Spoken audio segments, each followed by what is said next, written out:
Hello बच्चों, कैसे हो आप लोग। आई होप कि आप सही अच्छे होंगे, अच्छे से पढ़ाई कर रहे होंगे।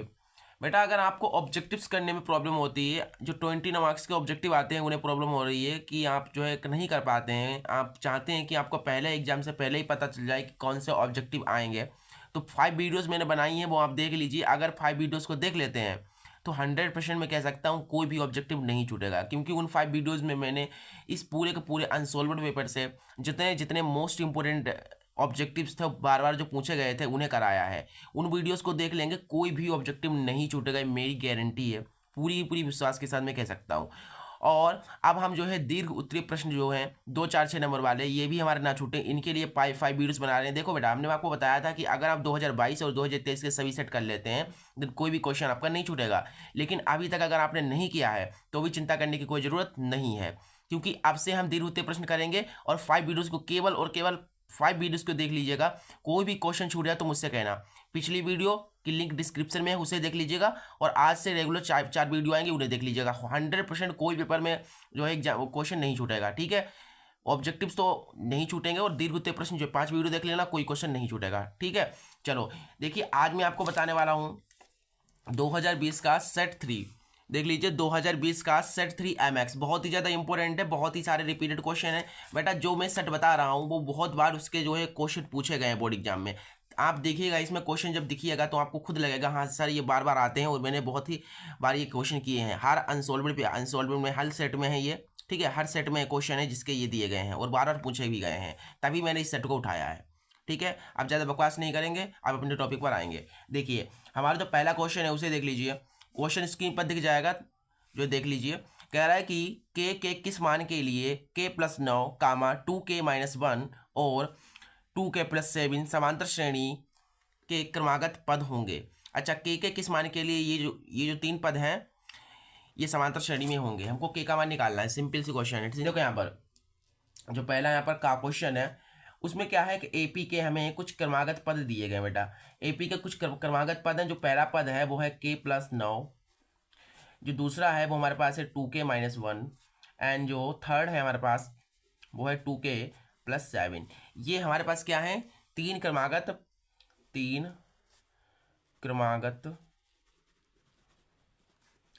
पद हैं, ठीक है। तो हमको के का मान निकालना है। देख लीजिए, अगर आपसे हो जाए क्वेश्चन तो स्किप करके दूसरा क्वेश्चन देख लीजिए, नहीं हो तो पूरा वीडियो देखिएगा, पूरा का पूरा क्वेश्चन देखो, ठीक है। हमें क्या है, ये 3 क्रमागत पद दिए गए हैं, के का मान निकालना है। और क्या बताया गया, ये समांतर श्रेणी के क्रमागत पद हैं। तो समांतर श्रेणी में सबसे पहले डी आप कैसे निकालते हो, सबसे पहले हम क्या करते हैं यहाँ पर डी निकालेंगे। डी यानी कि सार्वंतर। तो डी कैसे निकलता है बेटा, डी निकलता है, देखो ये पहला वाला जो हो जाएगा A1 हो जाएगा, ये A2 हो जाएगा और ये A3 हो जाएगा। तो A2 से A1 को घटाएंगे तो हमारा जो है D निकलता है। इतनी बात आपको पता है, D बराबर A2-A1 होता है। देन आप देख लीजिए D बराबर हो जाएगा, A2 कितना हमारे पास देखिएगा आप, 2k-1 है, माइनस A1 हमारे पास कितना है बेटा, देखो k+9 है, ठीक है। तो D बराबर आ जाएगा हमारे पास 2k-1, माइनस अंदर गुणा करा ले तो प्लस का k माइनस का k हो जाएगा, प्लस का 9 माइनस का 9 हो जाएगा। समझ में आ रहा है। देखिए, अब 2k से k चला गया, k बचा, -1 -9 हो जाएंगे -10। तो ये हमारे पास जो है सार्वंतर आ गया है, ठीक है, सार्वंतर आ गया। अगर मान लीजिए मुझे, अगर मैं सपोज करो, अगर मैं A3-A2 करूं, अभी मैंने A2-A1 किया तो आपको पता है D मिलेगा, और अगर मैं A3-A2 करूंगा तब भी तो मुझे D ही मिलेगा। आपको मैंने बताया था कि अगले पद से पिछले पद को घटाने पर D मिलता है, जरूरी नहीं कि A2 से A1 को घटाएं तभी D मिले। आप आगे वाले से पीछे को अगर घटाएंगे, कोई समांतर श्रेणी है उसके आगे से पीछे को पद को घटाते हैं तो D मिलता है। जैसे कि मैंने A2 से आगे वाले से पीछे को घटाया, A2 से A1 को घटाया तो मुझे D मिला। अगर मैं A3 से A2 को घटाऊंगा तो ये वाला आगे है, इसके पीछे वाला घटा रहा हूँ, तब भी तो मुझे D ही मिलेगा, ठीक है। चलो अब देखो यहाँ पर A3 कितना है हमारे पास, 2k+7 है, और बेटा A2 कितना है हमारे पास है, 2k-1। समझ में आ रहा है। अब देखो D कितना है, D हमारे पास है k-10, ये मैंने निकाल लिया है। अब यहाँ पर सोल्व करके आंसर निकाल लीजिए। 2k+7 प्लस का जो है, जो माइनस का अंदर गुणा कर देगा तो ये हो जाएगा, चिन्ह बदल जाएंगे। ये माइनस का क्या है यहाँ पर, 2k-1 था यहाँ पर, ठीक है। तो -1 प्लस का 1 हो गया। यहाँ पर हमारे पास k-10 हैं, 2k से 2k कट जाएगा, 7 और 1 हो जाएगा 8, क्या हो जाएंगे 8 हो जाएंगे। और हमारे पास इधर क्या है, k-10। तो इसको मैं ऐसे लिख सकता हूँ, k-10 बराबर 8, ठीक है। तो यहाँ से आप देखेंगे तो k माइनस का 10 उधर जाएगा तो प्लस का 10 हो जाएगा, तो के बराबर हमारे पास 18 आ जाएगा और यही हमारा सही आंसर होगा। समझ गए क्वेश्चन को? इस टाइप से इस क्वेश्चन को करना था। ठीक है, स्क्रीनशॉट लेना चाहो तो स्क्रीनशॉट ले लो। अगला क्वेश्चन जो कि हमारा मोस्ट इंपोर्टेंट है उसे देखिए। अगला क्वेश्चन 2 नंबर का है, कह रहा है कि अच्छे प्रकार से फेंटे गए ताश के 52 पत्तों में से एक पत्ता या अंतराक्षर निकाला जाता है, चुने गए पत्तों के राजा होने की प्रायिकता क्या होगी। यानी कि 52 ताश के पत्ते हैं, उनको फेंटा जाता है, फेंट करके एक पत्ता निकाला जाता है, तो इसकी क्या संभावना है, इसकी क्या प्रायिकता है कि जो पत्ता निकलेगा वो राजा निकलेगा, कितने % चांसेस हैं।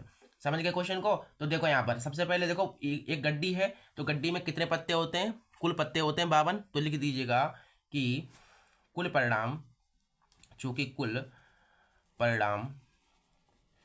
परिणाम कितने हो जाएंगे, 52 हो जाएंगे।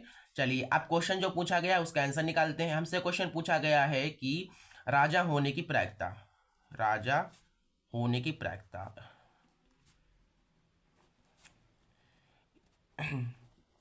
समझो बात को, हमसे पूछा गया राजा होने की प्रायिकता, तो मैंने प्रायिकता निकालने का जो फॉर्मूला होता है वो क्या होता है, संभव परिणाम बटा कुल परिणाम, यही फॉर्मूला होता है ना, तो लगा दो फिर कुल परिणाम। अब देखो संभव परिणाम बेटा क्या होता है, संभव परिणाम वे होते हैं जो आपसे एक प्रश्न पूछा जाता है, आपसे प्रश्न पूछा गया राजा होने की प्रायिकता, तो बताइए 52 पत्तों में राजा कितने होते हैं। देखो मैं आपको यहाँ पर थोड़ी सी चीज समझा देता हूँ। याद रखिएगा कि 52 पत्तों में 4 होते हैं राजा, राजा यानी बादशाह, 4 रानी होती हैं यानी बेगम होती हैं, 4 बेगम, और 4 गुलाम होते हैं, 4 इक्का होते हैं। इतनी चीज क्लियर है, पता है ना आपको, 4 इक्का होते हैं, 4 बेगम, 4 राजा, 4 बादशाह, मतलब चीजें होती हैं। ठीक है, तो चलिए यहाँ से आंसर हमारा निकल जाएगा 4 राजा। तो बताइए संभव परिणाम क्या हो जाएंगे, राजा कितने हमारे पास, 4 राजा हैं, तो संभव परिणाम 4 होंगे बटा कुल परिणाम। अच्छा कुल परिणाम तो 52 हमारे पास पहले से ही है, तो देखो 4 एकम 4, 4 एकम 4, 4 तियां 12, तो हमारे पास आंसर आ जाएगा 1/13, जो कि हमारा सही उत्तर होगा। ठीक है, इस तरीके से इस क्वेश्चन को करना था। आई होप कि आपको समझ में आ गया होगा, और बहुत ही इजी तरीके से एक्सप्लेन कर रहा हूँ बेटा मैं। ठीक है, तो लाइक कर दो, चैनल को सब्सक्राइब जरूर कर देना अगर नहीं किया है तो, जिससे कि आने वाले वीडियोस आपसे मिस ना हो। अगला क्वेश्चन देख लीजिए, कह रहा है कि समीकरण x² - 7x + 12 = 0 के मूलों के व्युत्क्रमों का योगफल क्या होगा। मूलों के व्युत्क्रम का योगफल बताना है, और हमारे पास एक द्विघात समीकरण दी गई है। देखिए यहाँ पर जो हमारे पास द्विघात समीकरण है वो है x² - 7x + 12 = 0 के मूलों का व्युत्क्रम का योग हमको बताना है। क्वेश्चन समझ में आ गया? तो देखो यहाँ पर सबसे पहले तो आपको क्या करना है, यहाँ से आपको मूल्य निकालने हैं। तो मूल्य निकालने के स्पेशली 2 मेथड होते हैं, पहला तो गुणनखंड विधि होता है, दूसरा होता है धराचार विधि। तो धराचार लगाएंगे तो थोड़ा लंबा हो जाएगा, तो यहाँ पर हम क्या करते हैं, गुणनखंड विधि लगा लेते हैं। तो गुणनखंड से कर लो, ऐसी संख्या सोची जिनकी गुणा करे 12 है, जिन्हें जोड़े घटाए तो 7 आए, आपकी संख्या हो जाएंगी 4 और 3, 4 3 की गुणा कराओगे तो 12 आएगा, 4 3 जोड़ोगे 7 आएगा। तो हमारी संख्याएं आ गई हैं, तो इनको लिख दो।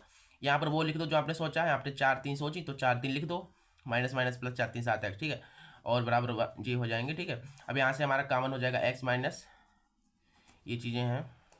देखो यहाँ पर गुणनखंड तो आपको आना चाहिए बेटा, ठीक है, गुणनखंड तो आपने सीख ही लिया होगा। यहाँ पर मैं समझा देता हूँ, यहाँ से मैंने x कॉमन लिया तो x - 4 बचा, यहाँ से मैंने 3 कॉमन लिया तो x - 4 बचा। अब देखिए यहाँ पर क्या होता है, कॉमन वाले को एक साथ लिखा जाता है ब्रैकेट में, और ये 2 बार जो है इसको एक बार लिखना है। तो हमारे पास देखिए क्या आएगा, देखिए x - 3 और x - 4 दोनों 0 के बराबर हैं, तो क्रम से पहले एक एक को 0 के बराबर डालते हैं। सबसे पहले क्या करते हैं, हम x - 3 को 0 के बराबर डालेंगे, तब हमारे पास जो x बराबर आएगा वो आ जाएगा 3। ठीक है, तो हमारा एक मूल 3 आ गया। तो और जब आप x - 4 है उसको 0 के बराबर डालेंगे तो x बराबर हमारा 4 आएगा। हमसे पूछा गया था मूलों के व्युत्क्रम, अतः तो देख लीजिए, अतः हमारा जो आंसर होगा वो क्या होगा। देखो मूलों के व्युत्क्रम, सबसे पहले हमारे पास 3 और 4 मूल्य निकले हैं। हमारे पास मूल्य क्या है बेटा, 3 है और 4 है। तो सबसे पहले क्या करना है, इनका व्युत्क्रम करना है। व्युत्क्रम का मतलब यह होता है कि उल्टा करना है। तो 3 को उल्टा कैसे करोगे, देखो 3 के बटे में कुछ नहीं तो 1, तो इसका उल्टा कर दो, तो 1 जो है ऊपर चला जाएगा, 3 नीचे आ जाएगा। और इसका देखिए 4 है, 4 का उल्टा करो, देखो 4 के बटे में कुछ नहीं तो 1, 1 ऊपर चला जाएगा, 4 नीचे आ जाएगा, तो उल्टा हो जाएगा। अब बोला गया है इनका मैंने उल्टा कर लिया, इनका मैंने व्युत्क्रम कर लिया, बाद में बोला गया योग योग यानी जोड़, तो इनको जोड़ दो और आप जोड़ेंगे तो 4 एकम 4, 3 कम 3 और 4 तियाँ 12, तो हमारे पास 4 3 7, 7/12 आंसर आ जाएगा।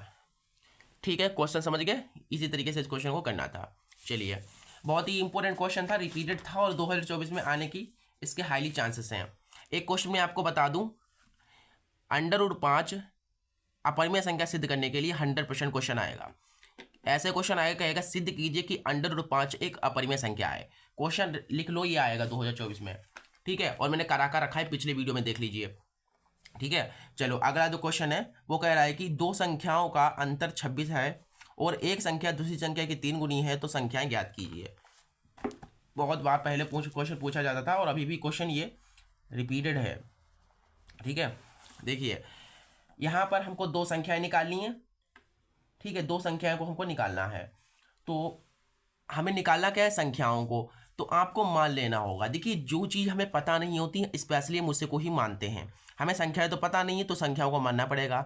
दो संख्याएं तो दो संख्याओं को x और y मान लेंगे हम। ठीक है, तो मैं मान लेता हूं कि माना कि वह दो संख्याएं x और y है। हमने उन दो संख्याओं को x और y मान लिया जो कि हमें निकालना था।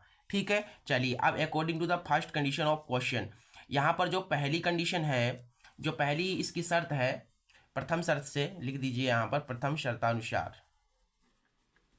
समझिएगा बात को। यहाँ पर जो पहली क्वेश्चन है, पहली जो कंडीशन है वो कह रहा है कि दो संख्याओं का अंतर 26 है। तो दो संख्याएं हमारे पास ये हैं, तो इनका अंतर यानी कि माइनस, तो इनका अंतर 26 है। यहाँ पर समझो बात को, मैंने आपसे कह दिया कि 15 और 11 में कितने का अंतर है।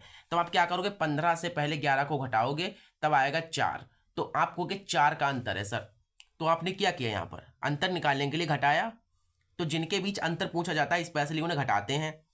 हमें बताया गया है कि दो संख्याओं का अंतर, दो संख्या हमारे पास ये हैं, तो इनका अंतर मैंने घटाया तो 26 निकलेगा। इस तरीके से लिख सकता हूं। यहां तक समझ में आ गया। तो ये पहली हमारी जो है समीकरण बन जाएगी। This is our first equation. ठीक है, अब देखिए यहाँ पर जो हमारी द्वितीय कंडीशन है, जो दूसरी कंडीशन है वो क्या है, तो लिख दीजिए यहाँ पर द्वितीय शर्तानुसार।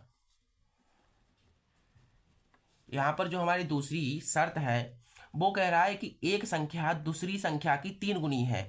एक संख्या 3 गुनी है कि, हाँ 3 गुनी है, यानी कि कह सकते हैं हम जो x है ये 3 गुनी है। x क्या है, इस y की 3 गुनी है। तो कहने का तात्पर्य ये 3 गुनी है ना, ये 3 गुनी है, तो ये 3 गुनी नहीं होगी, तो इसमें 3 गुना करेगा तब जाकर के बराबर होगी। तो हम इस तरीके से कह सकते हैं कि x बराबर हो जाएगा 3y। ये समीकरण बन गई हमारी सेकंड। अब फर्स्ट और सेकंड को हल करके x और y का मान निकाल दो, आंसर आ जाएगा। ठीक है, तो यहाँ पर देखिए कैसे करेंगे। समीकरण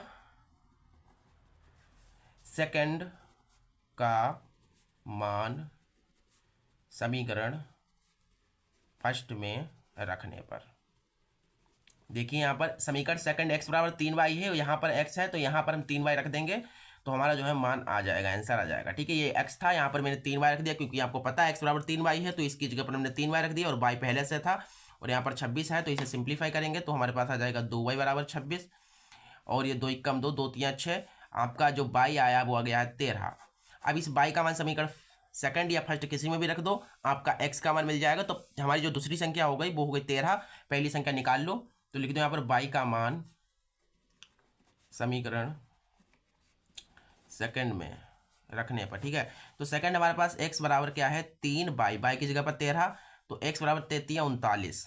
तो हमारे पास जो संख्याएं आई हैं वो आ गई हैं 13 और 39। अगर आप 39 से 13 को घटाएंगे तो 26 आएगा, तो बिल्कुल सही हमारा आंसर आया है। ठीक है, तो यहाँ पर लिख दो कि अतः वह संख्याएं, देखिए हमको संख्याएं पता नहीं थी तो हमने संख्याओं को क्या माना था, x और y माना था। तो हमारे x और y मैंने माना था, तो x का मान जो आया है वो हमारी पहली संख्या हो गई और जो दूसरा जो y का मान आया वो हमारी दूसरी संख्या हो गई। ये हमारे जो है आंसर होंगे। समझ गए क्वेश्चन को, स्क्रीनशॉट लेना चाहो तो स्क्रीनशॉट ले लो। चलिए, इसके बाद जो इसका अगला क्वेश्चन है उसे देख लीजिए।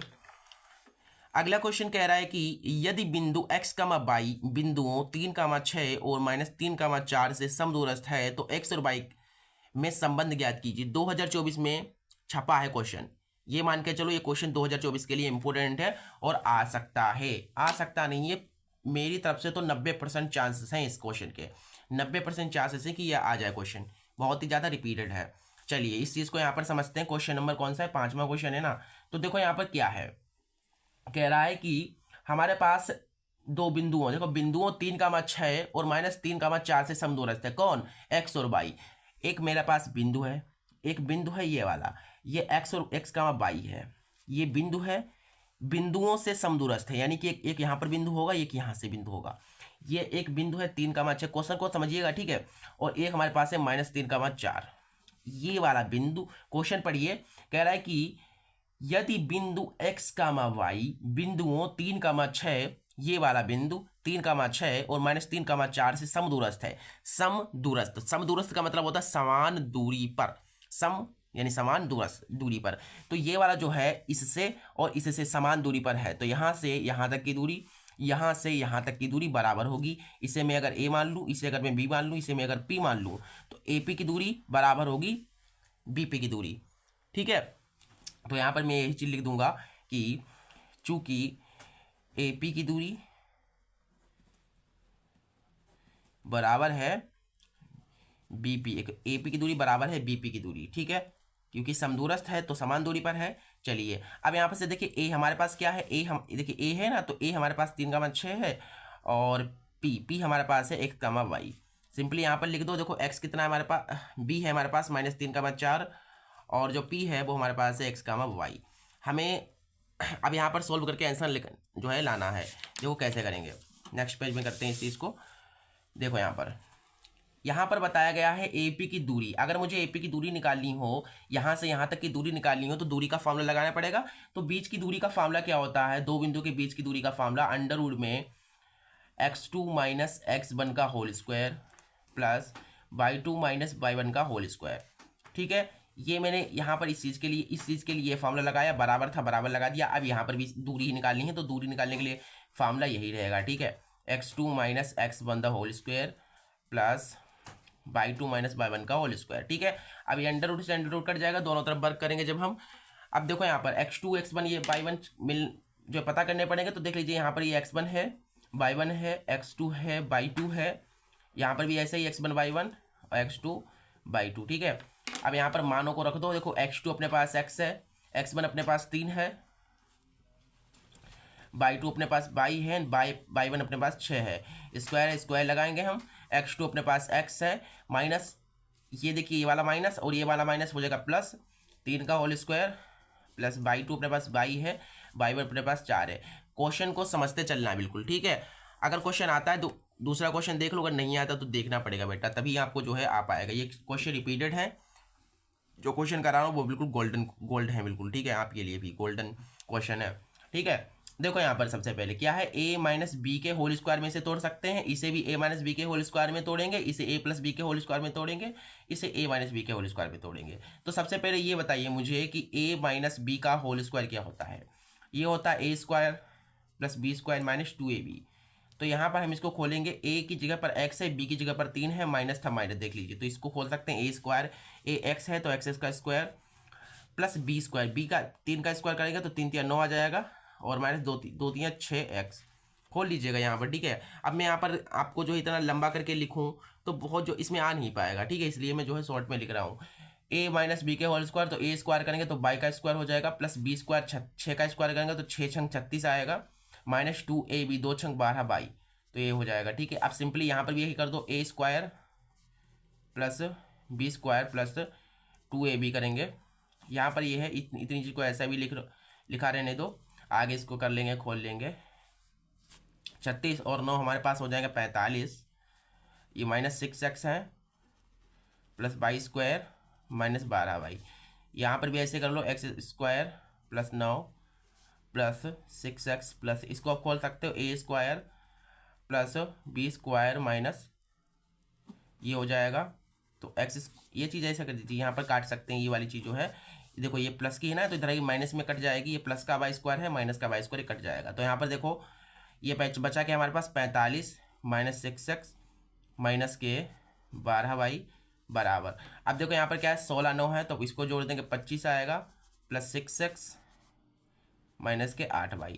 ठीक है, चलिए अब देखो यहाँ पर क्या करेंगे, इस बराबर को हटा लेंगे, तो बराबर को हटा लेंगे तो क्या होगा देखिए, तो चिन्ह चेंज हो जाएंगे, प्लस का है तो माइनस का हो जाएगा, प्लस का 6x है माइनस का हो जाएगा, माइनस का है तो प्लस का हो जाएगा, क्योंकि बराबर हटाने पर चिन्ह बदलते हैं।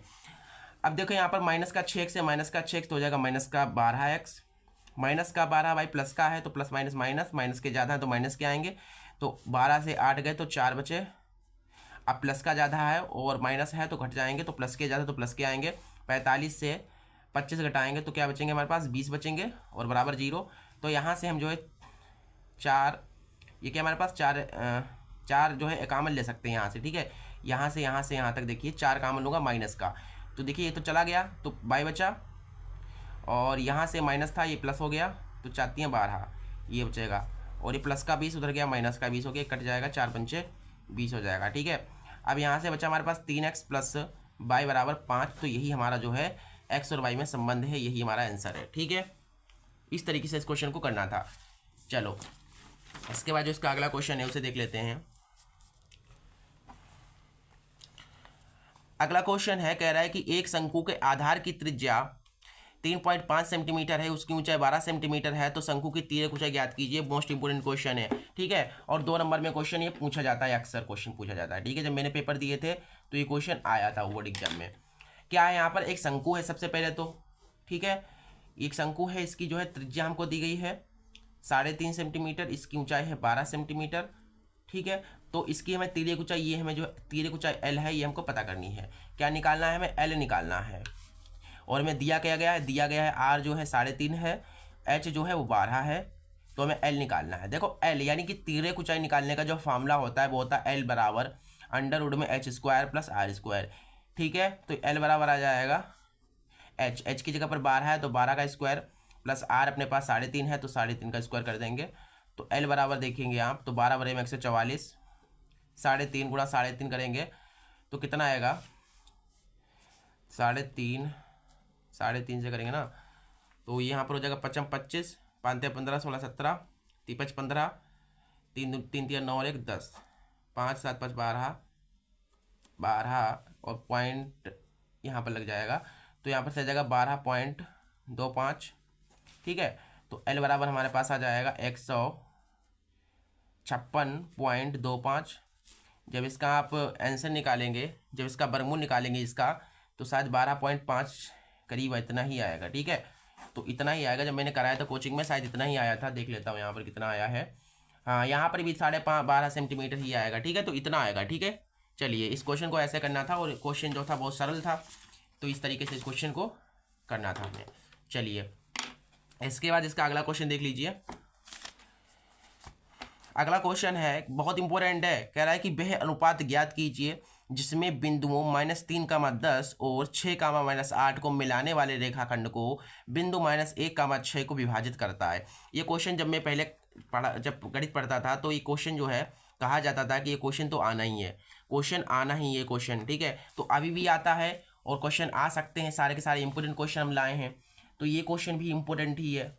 ठीक है, यहाँ पर बताना है हमको अनुपात, वह अनुपात ज्ञात करना है, हमको अनुपात निकालना है, सिंपल सी बात है, अनुपात निकालना है। और कह रहा है कि जिसमें बिंदुओं -3, 10 और 6, -8 को मिलाने वाला रेखाखंड। अच्छा, एक बिंदु ये है, एक बिंदु हमारे पास है, क्या है हमारे पास -3,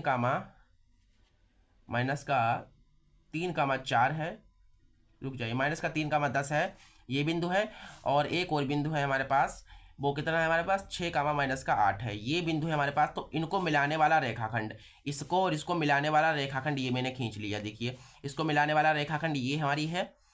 ठीक है, रेखाखंड को, इस रेखाखंड को बिंदु -1, 6 विभाजित करता है। अब आपको बताने किस अनुपात में विभाजित करता है। कहने का तात्पर्य, ये मान लो A है, ये मान लो B है और ये मान लो P है, तो हमें यहाँ से AP और PB का अनुपात बताना है। तो मान लेता हूँ AP का अनुपात है M1 और PB का अनुपात जो है वो है M2। ठीक है, यहाँ चीज़, इतनी चीज़ मान ली है। तो हमें क्या निकालना है, M1 अनुपात M2 बताना है क्या होगा। M1 और M2 का अनुपात, अनुपात का लगाए मैंने साइन, देखिए रेशियो ये होगा। ठीक है, चलिए अब देखो यहाँ पर कैसे निकालेंगे। सबसे पहले क्या कर रहा है, ये बिंदु अंतः विभाजित कर रहा है, तो अंतः विभाजन का फॉर्मूला लगा सकते हैं यहाँ पर। तो अंतः विभाजन सूत्र से देखिए, अंतः विभाजन सूत्र जो x बराबर होता है वो आपको पता है m1 x2 plus m2 x1 upon m1 plus m2, ये चीज़ होती है ना। अब देखिए यहाँ पर रख करके आंसर निकाल लीजिए। देखो यहाँ पर क्या है, x है, तो पहले तो समझो यहाँ पर x1 y1, ये वाला जो बिंदु है हमारे पास, ये x1 है, y1 है, ये x2 होगा, ये y2 होगा। और याद रखिएगा जो मध्य बिंदु, ये p क्या है, इस AB का मध्य बिंदु है। तो मध्य बिंदु हमेशा x और y में होता है। जो पहला निर्देशांक होगा वो x होगा और जो दूसरा होगा वो y होगा। तो हमारे पास देखिए x कितना है, -1 है, m1 हमको निकालना है, x2 अपने पास कितना है, x2 अपने पास 6 है, और m2 भी हमको पता करना है, x1 कितना है हमारे पास, -3 है गुणा में, ठीक है। और ये m1 नीचे हमारे पास है, m1 प्लस m2, ठीक है। इतनी चीज़ क्लियर है। अब देखो यहाँ पर इसके बटे में क्वेश्चन है तो 1, इसकी इधर करा दीजिए। चलिए आगे करा देंगे, गुणा अभी रहने दो। 6 की m1 से गुणा होगी तो 6m1 आ जाएगा, प्लस माइनस माइनस 3 की m2 से गुणा हो जाएगी 3m2 आएगा।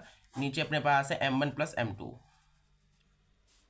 इसकी इधर गुणा करा दीजिए तो हो जाएगा 6m1 माइनस 3m2 बराबर, माइनस है तो माइनस पहले इधर गुणा करेगा तो प्लस से करेगा तो प्लस, देखो माइनस प्लस माइनस हो जाएगा m1 प्लस माइनस माइनस और m2, ठीक है। तो यहाँ से हमारे पास आ जाएगा 6m1 माइनस का, ऐसा कीजिए बराबर हटा दीजिए, बराबर हटा लेंगे तो चिन्ह चेंज हो जाएंगे, माइनस का है तो प्लस का हो जाएगा, ये माइनस का तो प्लस का हो जाएगा और बराबर 0। 6m1 और हमारे हो जाएंगे 7m1, 3 और ये घट जाएंगे, 3 से 1 गया तो बचा 2m2, ठीक है, और बराबर 0। माइनस का जाता तो माइनस का आया। इसे हम ऐसे लिख सकते हैं 7m1 बराबर 2m2। और इस चीज़ को हम कैसे लिख सकते हैं, इसको हम ऐसे लिख सकते हैं m1 अपॉन m2 बराबर 2/7। अब बताइए ऐसा क्यों, क्योंकि इसकी गुणा कराओगे 2m2 आ जाएगा, 7 की m1 से गुणा होगी 7m1 आ जाएगा, वापस यही आ जाएगा। तो हम इस चीज़ को जो है ऐसे लिख सकते हैं अनुपात में, यही अनुपात में ही तो पूछा गया तो अनुपात में आ जाएगा। तो लिख दीजिए अतः वह अनुपात, हमारे पास जो अनुपात आया है बेटा वो कितना आया है, m1 अनुपात m2। देखिए m1 था, ये जो है ना बटा, ये अनुपात में होता है तो अनुपात m2 बराबर 2, ये बटा है तो अनुपात कर दो 7। ये हमारा जो होगा फाइनल आंसर आएगा, ठीक है। समझ में क्वेश्चन आ गया तो लाइक जरूर कर दो वीडियो को, ठीक है। और कमेंट में अपनी कोई जो डाउट वगैरह हो, परेशानी हो, कोई भी दिक्कत हो वो हमें बता सकते हो। बाकी ग्रुप ज्वाइन कर लीजिए व्हाट्सएप का, उसमें आप जो है पर्सनली हमसे बात करके पूछ सकते हैं अपने क्वेश्चंस को। लिंक आपको डिस्क्रिप्शन में मिल जाएगी, ग्रुप ज्वाइन कर सकते हैं वहाँ से, ठीक है। चलो अगला क्वेश्चन देखते हैं। आगे को क्वेश्चन यहाँ से हैं, ये कोचिंग में मैंने पूरा का पूरा सेट कराया है सभी बच्चों को और अब आपको करा रहे हैं, ठीक है।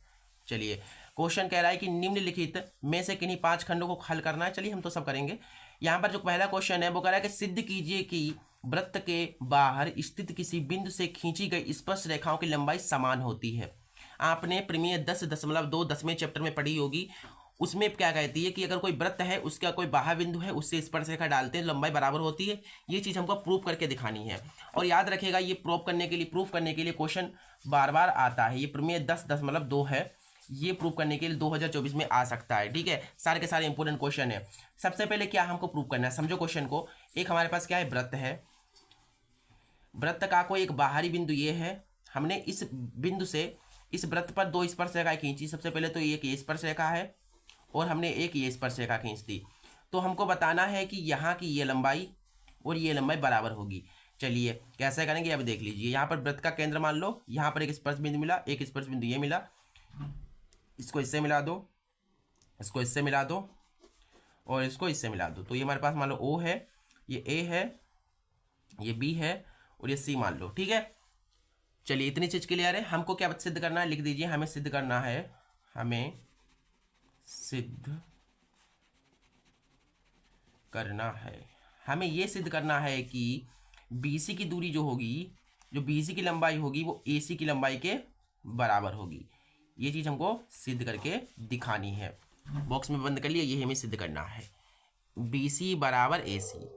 चलो अगर हम ये सिद्ध कैसे कर सकते हैं, अगर हम इन दोनों त्रिभुज हमारे पास 2 त्रिभुज बन गए, OBC और OAC। अगर हम इस वाले त्रिभुज को सर्वांग सम दिखा दें तो सभी अंग समान हो जाएंगे, मतलब सभी भुजाएं बराबर हो जाएंगी। तो अगर हम यहाँ पर ऐसा कर देते हैं तो हमारा जो है प्रूव हो जाएगा। तो सर्वांग सम दिखाने के लिए मुझे जो है दो साइड और एक एंगल बराबर दिखाना पड़ेगा। कितनी? दो साइड्स बराबर दिखाने पड़ेंगे और एक एंगल बराबर दिखाना पड़ेगा। तो चलिए देखिए कैसे करेंगे इस चीज़ को। सबसे पहले प्रमेय 10.1 को याद कीजिए। प्रमेय 10.1 कहती है कि वृत्त की जो त्रिज्या होती है वो लंबवत होती है, तो 90 डिग्री का एंगल बनेगा। तो यहाँ पर त्रिज्या वृत्त की, तो यहाँ पर 90 बनेगा। ये वृत्त की त्रिज्या है तो यहाँ पर 90 डिग्री का एंगल बनेगा। यानी कि कोण जो ए होगा प्रमेय 10.1 से पहले त्रिभुज, तुम पहले ऐसा करो, त्रिभुज ओ बी सी तथा त्रिभुज ओ ए सी में चलो, ओ ए सी में। तो इसमें क्या है हमारे पास, जो कोण बी है, कोण बी है वो कोण ए के बराबर है। अब क्यों बराबर है? क्योंकि दोनों 90 डिग्री के बन रहे हैं। तो लिख दो यहाँ पर दोनों 90 डिग्री के हैं। इसलिए भैया कह रहे हैं हम, क्योंकि आपको पता है ये लंबवत है, यहाँ पर 90 डिग्री बन रहा है, यहाँ पर भी 90 डिग्री बन रहा है, तो यहाँ पर यानी कि ये बराबर है। इस त्रिभुज का और इस त्रिभुज का एक कोण बराबर दिखा दिया। हमें केवल और केवल दो भुजाएं बराबर दिखानी है। अब दो भुजाएं बराबर दिखा दीजिए। देखिए आप जानते हैं इसमें देख लीजिए वृत्त की त्रिज्या तो एक ही होगी, यानी कि ओ बी बराबर होगा ओ ए। अभी बताऊंगा कैसे ये चीज़ हुई। ओ बी बराबर ओ ए, क्यों? ये वाली रेखा ओ बी और ओ ए बराबर होगी। क्यों बराबर होगी? क्योंकि एक ही वृत्त की त्रिज्या है। देखो एक वृत्त ए है, इसकी त्रिज्या अगर ये 5 होगी तो ये भी 5 ही होगी। अगर मैं ऐसे कर दूँ तो भी 5 होगी, ये भी 5 होगी। मतलब त्रिज्या तो बराबर होती है ना, क्योंकि एक ही वृत्त की है। तो ओ बी बराबर ओ ए कैसे होगा? एक ही वृत्त की त्रिज्या है, इसलिए कारण भी लिखना पड़ता है कि एक ही वृत्त की त्रिज्या, वृत्त की त्रिज्याएं। ठीक है, ये कारण हमने लिख दिया। एक और भुजा दिखानी है हमको, तो इसमें क्या दिखा सकते हैं? देखिए ओसी है, इस वाले त्रिभुज में भी ओसी है और इस वाले त्रिभुज में भी ओसी है, तो ओसी बराबर ओसी हो जाएगा। तो यहाँ पर ऐसे लिख दो कि ओसी बराबर ओसी। क्यों? क्योंकि उभयनिष्ठ भुजा है। उभयनिष्ठ, उभयनिष्ठ का मतलब जो दोनों ओर है, तो जो उभयनिष्ठ भुजा है, ठीक है, उभयनिष्ठ भुजा। अब देख लीजिए आपने क्या किया, दो भुजाएं बराबर दिखा दी, एक एंगल बराबर दिखा दिया। तब आप यहाँ पर जो है एस ए एस लगा सकते हैं, एस ए एस, यानी कि दो साइड और एक एंगल। लेकिन यहाँ पर एस ए एस से बढ़िया रहेगा आर एच एस लगाइए, जब क्योंकि दोनों त्रिभुज समकोण है, तो समकोण में आर एस ए एस लगा तो सकते हो, कोई दिक्कत नहीं है, लेकिन R H S S S A S से ज़्यादा बेहतर है, तो आर एच एस लगाएंगे। ठीक है, तो लिख दीजिए by R H S. R H S से क्या हो जाएंगे, ये दोनों त्रिभुज कैसे हो जाएंगे? समरूप हो जाएंगे। त्रिभुज ओ बी सी क्या हो जाएगा? समरूप हो जाएगा त्रिभुज ओ सी ए के। ये चीज़ हमारी हो गई, समरूप हमने दिखा दिया। अगर दो त्रिभुज हैं वो समरूप हैं और उनकी दो भुजाएं बराबर हैं, एक कोण बराबर है, तो ऐसे त्रिभुज सर्वांगसम होते हैं by C P C T. तो यहाँ पर इसलिए by C P C T corresponding parts of congruent triangles, यानी कि सर्वांगसम त्रिभुजों के सर्वांगसम भाग। तो हमारे पास ये त्रिभुज हैं, इनकी दो भुजाएं बराबर हैं, एक कोण बराबर है, तो ये समरूप हो गए। और ऐसे त्रिभुज सर्वांगसम भी होते हैं। तो ये त्रिभुज जो ओबीसी होगा वो क्या होगा? सर्वांगसम होगा त्रिभुज ओ सी ए के। ठीक है, अब ये चीज़ हमारी हो गई, सर्वांगसम हो गया।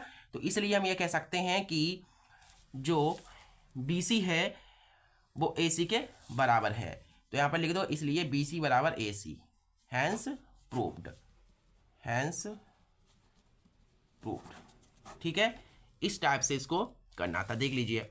ठीक है, चलिए कहीं पर डाउट हो तो कमेंट बॉक्स में क्वेश्चन पूछ सकते हो। बाकी डाउट तो कोई रहा नहीं होगा, बहुत ही अच्छे तरीके से एक्सप्लेन कर रहा हूँ। भले ही टाइम थोड़ा चला जाए, लेकिन अच्छे तरीके से समझो, सब कुछ समझ में आना चाहिए। ठीक है, चलो अगला क्वेश्चन है, कह रहा है कि सिद्ध कीजिए कि 1 + tan square A upon 1 + cot square A बराबर 1 - tan ए का whole square upon 1 - cot A का होल स्क्वायर। चलिए ये चीज़ हमको सिद्ध करनी है, तो यहाँ पर पहले तो लिख लो, सिद्ध करना है, सिद्ध करना है। हमें क्या सिद्ध करना है? यहाँ पर हमें सिद्ध करना है कि 1 + tan square A upon 1 + cot square A बराबर होगा किसके? 1 - tan ए का whole square upon 1 - cot A का होल स्क्वायर। ये चीज़ बराबर होगी, ये फालतू में लग गया, ये नहीं होगा। ठीक है, ये चीज़ हमको बराबर दिखानी है, तो हम इस पक्ष को लेंगे, इसके बराबर करने की कोशिश करेंगे। अगर नहीं होता तो इस पक्ष को भी ले सकते हैं हम। ठीक है, तो सबसे पहले क्या करेंगे, हम इस लेफ्ट साइड को लेंगे, तो टेकिंग LHS, यानी कि लेफ्ट हैंड साइड लेने पर, ये लेफ्ट साइड है, इसको लेंगे तो 1 plus ten square A upon 1 plus coat square है। तो यहाँ पर आप देखेंगे कि 1 प्लस टेन स्क्वायर है, इसकी जगह पर हम लिख सकते हैं सेक स्क्वायर है, ठीक है। 1 प्लस कोट स्क्वायर है, इसकी जगह पर हम लिख सकते हैं कोसिक स्क्वायर है, ठीक है। अब यहाँ से आप देखें तो सेक ए बराबर क्या होता है 1 अपॉन कोस है, तो इसकी जगह पर हम लिख देंगे 1 अपॉन कोस स्क्वायर ए। और कोसिक ए बराबर क्या होता है 1 अपॉन साइन है, तो इसकी जगह पर लिख देंगे 1 अपॉन साइन स्क्वायर ए, क्योंकि स्क्वायर में है तो स्क्वायर में लिख रहा हूँ बस। अब सबसे नीचे वाला सबसे ऊपर गुणा कर लेगा और ये इस टाइप से गुणा कर लेगा, तो हमारे पास साइन स्क्वायर ए की 1 से गुणा हो जाएगी तो आ जाएगा साइन स्क्वायर ए, बटा 1 की कोस स्क्वायर से गुणा हो जाएगी तो कोस स्क्वायर ए आ जाएगा। साइन अपॉन कोस कितना होता है 10 होता है, तो यहाँ पर हम लिख देंगे 10 ए, तो स्क्वायर में है तो स्क्वायर में लगा दो, तो ये हमारे पास आया है। क्या आया, लेफ्ट साइड को जब सॉल्व किया तो आया 10 स्क्वायर ए, तो ये तो आया नहीं। अब इसको भी अगर हम सॉल्व करते हैं, अगर हम इस पक्ष को राइट साइड को सॉल्व करते हैं और उसमें भी अगर 10 स्क्वायर ए आ गया तो समझ जा बराबर है, क्योंकि इसको सॉल्व करने पर भी 10 मिल रहा है, इसको भी सॉल्व करने पर 10 मिलेगा, तो मतलब बराबर है कि नहीं। तो हम क्या करते हैं, अब RHS को लेंगे और यही हम लाएंगे फिर से, देखिए टेकिंग RHS हमारे पास है 1 minus tan theta, 1 minus tan theta नहीं है, ए है, इसका होल स्क्वायर बटा 1 माइनस कोट ए का होल स्क्वायर, ठीक है। अब देखो यहाँ पर समझो बात को, 1 है, देखो स्क्वायर जो है इसके ऊपर भी है और इसके ऊपर भी है, तो हम होल लगा देंगे, यानी सब पर लगा देंगे टोटल, तो 1 माइनस टेन ए ऊपर है और नीचे अपने पास है 1 माइनस कोट ए, तो होल स्क्वायर हम लगा देंगे यानी पूरे पर।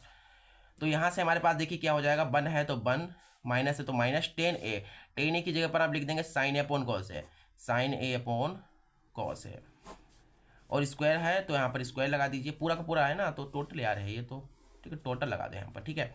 अब यहाँ पर सिंपली ऐसे ही कर लो, कोट ए है तो कोट ए की जगह पर लिखेंगे कोस ए अपॉन साइन है। तो यहाँ से देखेंगे यहाँ पर बट में कुछ नहीं तो 1, कॉस की 1 से गुणा हो जाएगी तो आ जाएगा कोस ए, 1 की साइन से गुणा हो जाएगी तो आ जाएगा साइन ए, 1 की कोस से गुणा हो जाएगी तो आ जाएगा कोस ए। नीचे भी ऐसा ही कर लो, साइन की 1 से गुणा करा दो तो हो जाएगा साइन ए, 1 की कोस से हो जाएगी तो आ जाएगा कोस ए, 1 की साइन से गुणा हो जाएगी तो साइन ए, ठीक है। और ये होल लगा हुआ स्क्वायर तो स्क्वायर लगा दो। देखो यहाँ पर सही से देखिए, अगर हम चाहें तो ये काट सकते हैं, लेकिन अभी नहीं काट पाएंगे हम। क्यों नहीं काट पाएंगे, क्योंकि देखो यहाँ पर ये माइनस का साइन है, ये प्लस का साइन है, ये प्लस का कोस है, ये माइनस का, तो नहीं काट पाएंगे क्योंकि बराबर नहीं है। तो अब क्या करेंगे, इस वाले को बराबर करेंगे इसके, तो यहाँ से माइनस कॉमन ले लेंगे, यहाँ से माइनस, तो यहाँ से हम क्या करते हैं माइनस कॉमन लेंगे, तो प्लस का जो प्लस का साइन है ये हो जाएगा माइनस का साइन है तो प्लस का साइन हो जाएगा, और ये प्लस का कोस है तो माइनस का हो जाएगा कोस ए, ठीक है। और बट्टा में हमारे पास क्या है, कोस ए है, और नीचे हमारे पास क्या है, साइन ए माइनस कोस ए, बटा में हमारे पास साइन ए है, और बाकी इसके ऊपर होल स्क्वायर तो चल ही रहा है, ठीक है। अगले पेज में इसे करते हैं, ठीक है। आगे देखिए यहाँ पर ये चीज़ बिल्कुल सेम है तो कट गई, एक यहाँ पर मिल गया, एक हमें यहाँ पर मिल गया, तो ऊपर क्या मिला हमारे पास, माइनस का, ऊपर देखिए 1, ठीक है, नीचे अपने पास है कोस, यहाँ पर 1 बटा साइन है, स्क्वायर है तो स्क्वायर लगा दो, सबसे नीचे वाला सबसे ऊपर गुणा करेगा, और इस टाइप से जैसे मैंने ऊपर कराई थी वैसे ही साइन की 1 से गुणा हो जाएगी तो आ जाएगा माइनस का साइन ए, 1 की कोस से गुणा हो जाएगी तो कोस ए आएगा, स्क्वायर है तो स्क्वायर लगा देंगे। अब यहाँ से देखिए साइन बटा कोस कितना होता है, 10 ए होता है, तो ये स्क्वायर है तो स्क्वायर लगा दो, तो माइनस, देखो स्क्वायर है ना, तो यहाँ पर देखो स्क्वायर क्या करेगा, इस माइनस को प्लस कर देगा, क्योंकि देखो यहाँ पर माइनस का कुछ नहीं तो 1 होगा ना, तो माइनस का 1 10 ए है, 2 बार लिख सकते हो इसको, माइनस का 1 10 ए, तो माइनस माइनस हो जाएगा प्लस, और 10 की 10 से गुणा हो जाएगी तो आ जाएगा 10 स्क्वायर ए। अब देखिए हमने इस वाले को सोल्व किया, जब RHS को सोल्व किया तब हमारे पास 10 स्क्वायर ए आया, लेफ्ट साइड को सोल्व किया तब भी 10 स्क्वायर ए आया, यानी कि लेफ्ट साइड बराबर राइट साइड है, इसलिए LHS बराबर है RHS। क्यों बराबर है, क्योंकि दोनों हमारे 10 स्क्वायर ए ही आ रहे हैं, ठीक है। तो लिख दीजिएगा हैंस प्रूव्ड, इस टाइप से इस क्वेश्चन को करना था।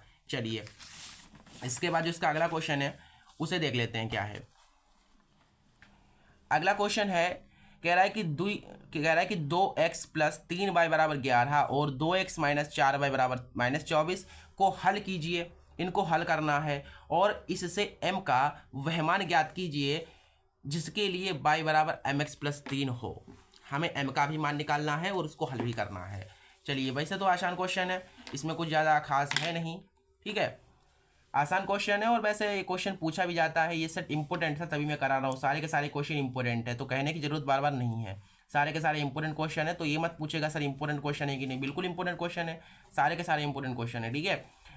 अब दूसरी जो समीकरण हमारे पास है वो 2x माइनस 4y बराबर माइनस 24 है। ये हमारे पास सेकंड समीकरण है। अब इन फर्स्ट और सेकंड को पहले तो हल करेंगे, विलोपन विधि से हल कर सकते हैं, प्रतिस्थापन विधि से या बीजगुणन विधि से। विलोपन विधि मुझे बहुत अच्छी लगती है तो विलोपन विधि से हम इसको करेंगे। तो क्या करते हैं, समीकरण फर्स्ट से सेकंड को घटा देंगे क्योंकि घटाने पर ये चीज़ कट जाएगी, सेम है तो हमारा बाई का मान मिल जाएगा। तो क्या करते हैं, घटा देते हैं, समीकरण फर्स्ट से सेकंड को घटा देते हैं। फर्स्ट हमारे पास क्या है 2x प्लस 3y बराबर 11 और ये हमारे पास है 2x माइनस 4y बराबर माइनस का 24। घटाने पर चिन्ह चेंज होता है तो प्लस का है माइनस का हो जाएगा, माइनस का है तो प्लस हो जाएगा, माइनस है तो प्लस, ये चीज़ कट जाएगी। 4 और 3 हो जाएगा 7 बाई, और ये 24 प्लस के हैं, प्लस प्लस जुड़ जाएंगे, 4 और 1 5, 2 1 3 35, 35 आ जाएगा। तो 7 पन्ना 35, तो बाई का जो मान आएगा वो आएगा 5। अब इस बाई का मान समीकरण फर्स्ट सेकंड में रखकर एक्स का मान निकाल लो। तो बाई का मान समीकरण फर्स्ट में रखने पर आप सेकंड में भी रख सकते, कोई दिक्कत नहीं है। देखो हमारे पास फर्स्ट समीकरण है 2x प्लस 3y, बाई की जगह 5 रख दो और बराबर 11, तो हो जाएगा 2x बराबर 11 प्लस का इधर आएगा माइनस का 15 हो जाएगा। तो 2x बराबर हमारे पास आ जाएगा माइनस का 4, ठीक है। तो यहाँ पर इसे देख लीजिए, अब हमारे पास क्या आया 2x बराबर माइनस का 4 आया, तो x बराबर देखिए 2 दूना 4, तो x बराबर हमारे पास माइनस का 2 आ जाएगा। अब देखिए मैंने हल कर दिया इन दोनों समीकरणों को, हल करने पर मुझे x बराबर माइनस 2 मिला और y बराबर 5 मिला, इसलिए हम m का मान निकाल सकते हैं। हमें एक समीकरण दी थी, देखिए यहाँ पर मैंने वो चीज़ नहीं लिखी है, देखिए हमारे पास m का वह मान ज्ञात कीजिए जिसके लिए y बराबर हमें बराबर दिया था, y बराबर दिया था mx प्लस 3 दिया था। ये समीकरण मान लो a है, ठीक है, हमें m का मान निकालना है। तो हम क्या करते हैं, समीकरण a से इस समीकरण में x और y का मान रख करके m का मान निकाल सकते हैं। तो y बराबर हमारे पास है mx प्लस 3, तो यहाँ से देखो y है, y अपने पास 5 है, m है, x हमारे पास है माइनस का 2 प्लस 3, तो 5, ये प्लस का 3 रहेगा माइनस का हो जाएगा, यहाँ पर माइनस का 2m, ठीक है। तो यहाँ से हमारे पास बचेंगे कितने 2 और माइनस के 2m, तो 2 एकम 2, यहाँ पर हमारे पास जा जाएगा m बराबर माइनस का 1, ठीक है। ये हमारे पास जो है m का मान आएगा, ठीक है। इस टाइप से इस क्वेश्चन को करना था, m का मान पूछा गया तो m का मान आएगा माइनस का 1, ठीक है। क्वेश्चन इजी था और ज़्यादातर बच्चों को ये क्वेश्चन आते होंगे, हमें पता है आपको भी क्वेश्चन ये आता होगा, ठीक है। अगला क्वेश्चन है, कह रहा है कि निम्नलिखित बारंबारता सारणी से माध्यिका ज्ञात करनी है हमें, ठीक है। बारंबारता दी गई है और हमें क्या करना है, निकालनी है माध्यिका। सारणी दी गई है, सबसे पहले सारणी में क्या है, वर्ग अंतराल दिया गया है, वर्ग अंतराल, और इधर हमारे पास है बारंबारता।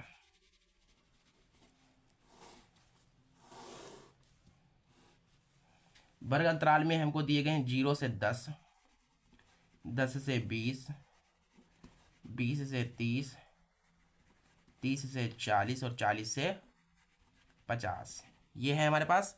और बारंबारता जो बंटन दी गई है वो हमको दी गई है 4, 13, 18, 9 और 6, ठीक है। ये चीज़ हमको जो है गिवन है।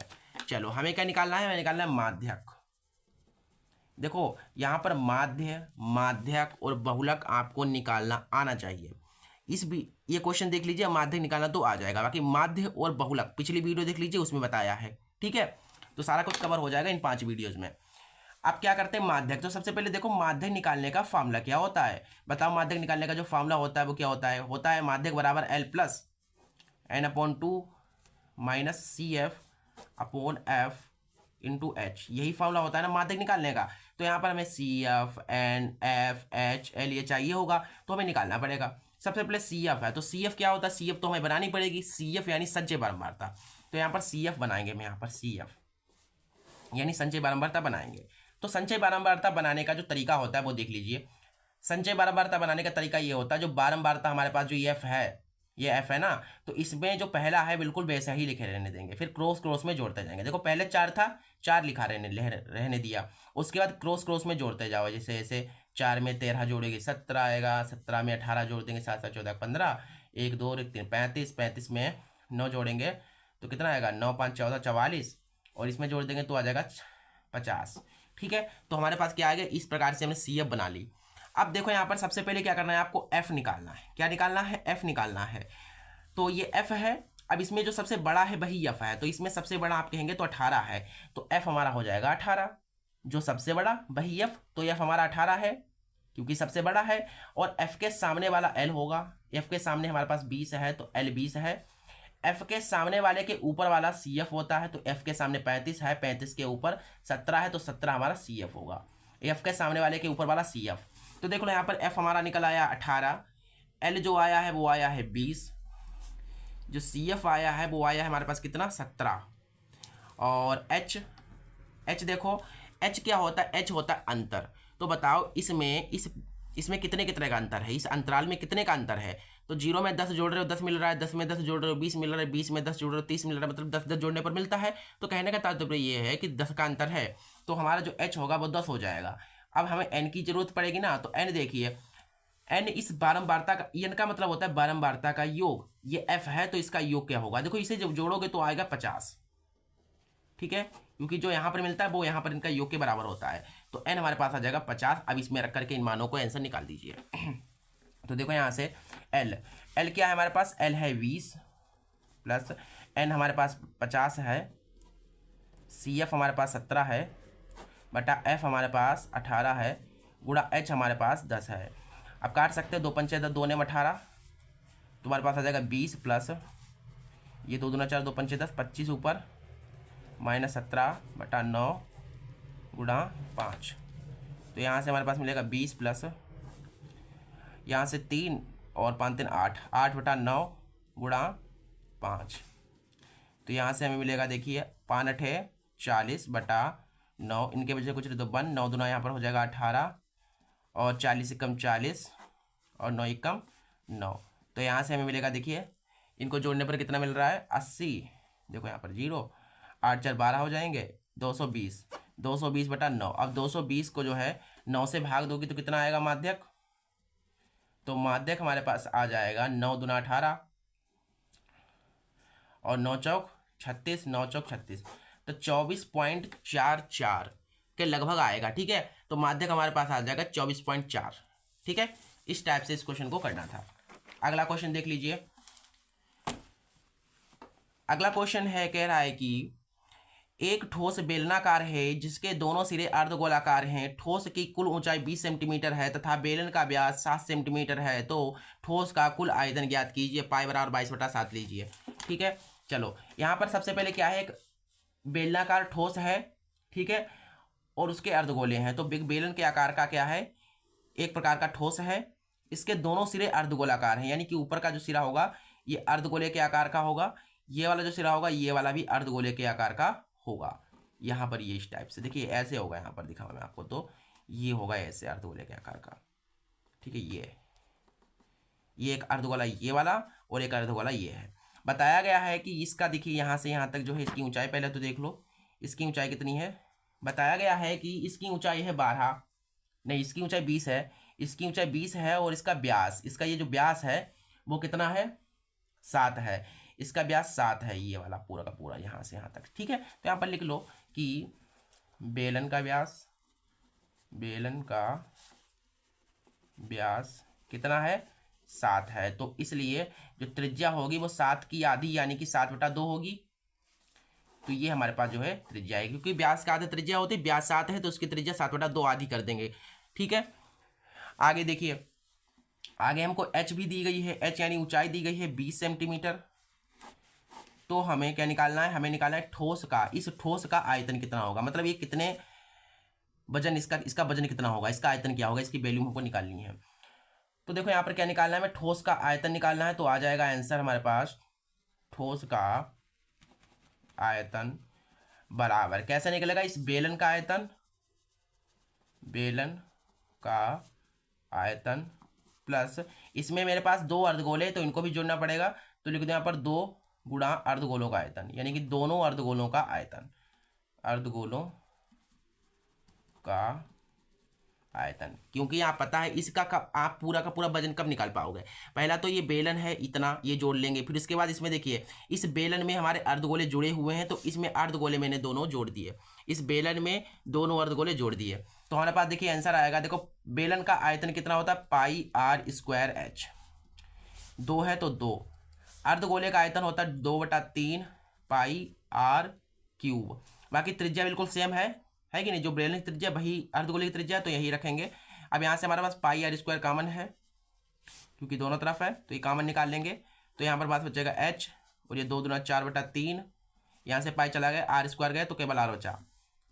ठीक है, ये हमारे पास देखो पाई की जगह पर 22/7 रखना है। और त्रिज्या कितनी है हमारे पास, त्रिज्या है 7/2, तो स्क्वायर में है तो जो है स्क्वायर में इसे लिख लो। एच कितना है हमारे पास, एच 20 है, और 4/3, और आर कितना है हमारे पास 7/2 है।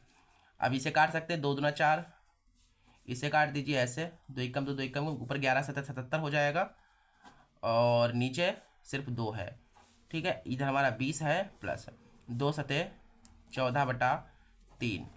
ठीक है, यहाँ से देखेंगे अगर आप तो 77/2, 3 दूना 6 यानी 66 प्लस 14/3, तो यहाँ से हमें मिलेगा 77/2 गुणा, इन्हें जोड़ने पर 60 70 74, 74/2, 3 6, 2 सतह 14।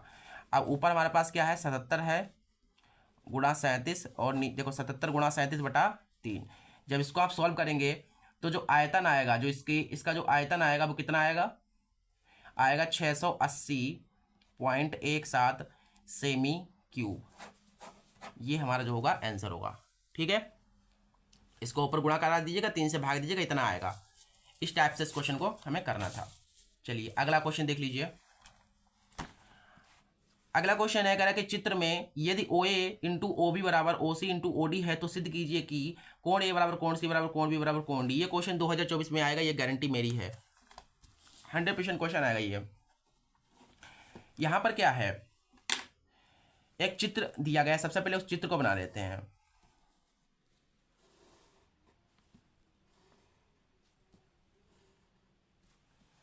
यहाँ पर है BC, यहाँ पर O है, यहाँ पर ABCDO। ठीक है, चलिए हमें सिद्ध क्या करना है, पहले लिख लो, यहाँ पर सिद्ध करना है,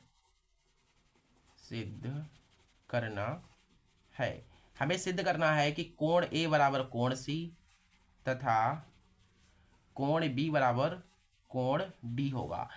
यहाँ का एंगल और यहाँ का एंगल बराबर होगा, यहाँ का एंगल यहाँ के एंगल के बराबर होगा। ठीक है, तो ऐसा कब हो पाएगा, इन दोनों त्रिभुजों को समरूप दिखाना पड़ेगा। तो यहाँ पर बहुत सिंपल है, देख लीजिए यहाँ पर दिया गया है, सबसे पहले तो कुछ चीज़ दी गई है उसको देख लो। क्वेश्चन में हमको दिया गया है OA इंटू OB बराबर OC इंटू OD, ये चीज़ हमको दी गई है। तो इसको हम ऐसे लिख सकते हैं OA बटा OC बराबर OB बटा OD। ठीक है, OD, रुक जाइए यहाँ पर OD बटा OB, क्योंकि यहाँ पर गुणा कराएंगे तो OA OB आ जाएगा, और इसकी इससे कराएंगे तो ये आ जाएगा। देखो OA बटा OC बराबर OD बटा OB, क्यों, क्योंकि भैया आपको ये चीज़ दी गई है, इसको हम ऐसे लिख सकते हैं। अब यहाँ पर इनकी संगत भुजाओं का अनुपात कैसा है, बराबर है, इनकी संगत भुजाओं का अनुपात बराबर है। अच्छा, तो यहाँ पर ऐसा कीजिए कि त्रिभुज AOD तथा त्रिभुज BOC में, इसमें क्या कीजिए आप इन दोनों त्रिभुजों को समरूप दिखा दीजिए। वैसे तो समरूप है, इनकी संगत भुजाओं का अनुपात बराबर है तो समरूप है, लेकिन समरूप दिखाना पड़ेगा। तो समरूप देखिए दिखाना पड़ेगा हमें। तो समरूप कैसे दिखा सकते हैं, आप 2 कोण बराबर दिखा सकते हैं यहाँ पर। तो देखो यहाँ पर इस वाले त्रिभुज में कोण ओ है, कोण ओ, यानी कि यहाँ का इस वाले त्रिभुज का ये कोण और इस वाले त्रिभुज का ये कोण बराबर होगा, तो कोण ओ बराबर है कोण ओ। क्यों है? क्योंकि उभयनिष्ठ, उभयनिष्ठ नहीं है, सम्मुख कोण है। ठीक है, क्या है? सम्मुख कोण। क्योंकि सम्मुख कोण हमेशा बराबर होते हैं, तो ये आमने सामने के कोण है बराबर हो जाएंगे। और एक और कोण बराबर दिखा सकते हैं आप, इसमें देखोगे कोण जो ए होगा वो कोण बी के बराबर होगा। आप कैसे, इसका रीजन बताऊंगा अभी। देखिए, कोण ए बराबर कोण बी, क्योंकि एकांतर कोण है, एक ही रेखा पर बनाए गए कोण है, एकांतर कोण है। जो यहाँ पर, क्योंकि ये चीज़ जो है इनकी भुजाओं का अनुपात बराबर है, तो कहने का तात्पर्य यह है कि यहाँ का जो कोण होगा वो यहाँ के कोण के बराबर होगा। क्यों होगा बराबर? क्योंकि तुम्हारे पास जो त्रिभुज ए ओ डी है वो क्या है? समरूप है त्रिभुज बी ओ सी के। ये चीज़ समरूप है, इसलिए हम कह सकते हैं इनके संगत कोण बराबर होंगे। क्या होंगे? इनके संगत कोण बराबर होंगे। तो यही चीज़ हम लिख रहे हैं। और जो कोण डी होगा वो कोण सी के बराबर होगा। ठीक है, ये चीज़ लिख दी। अब बस हो गया, तो लिख दो यहाँ पर अतः ए नियम से एंगल एंगल एंगल, हमारे तीन देखिए कोण बराबर हैं। यहाँ पर भी यही रीजन लिख देना। ठीक है, एकांतर कोण, ये तीनों कोण कैसे हैं? बराबर हैं। इसलिए हम ये कह सकते हैं जो त्रिभुज तुम्हारे पास ए ओ डी है वो क्या है? समरूप है त्रिभुज बी ओ सी के। ये चीज़ समरूप हो गई।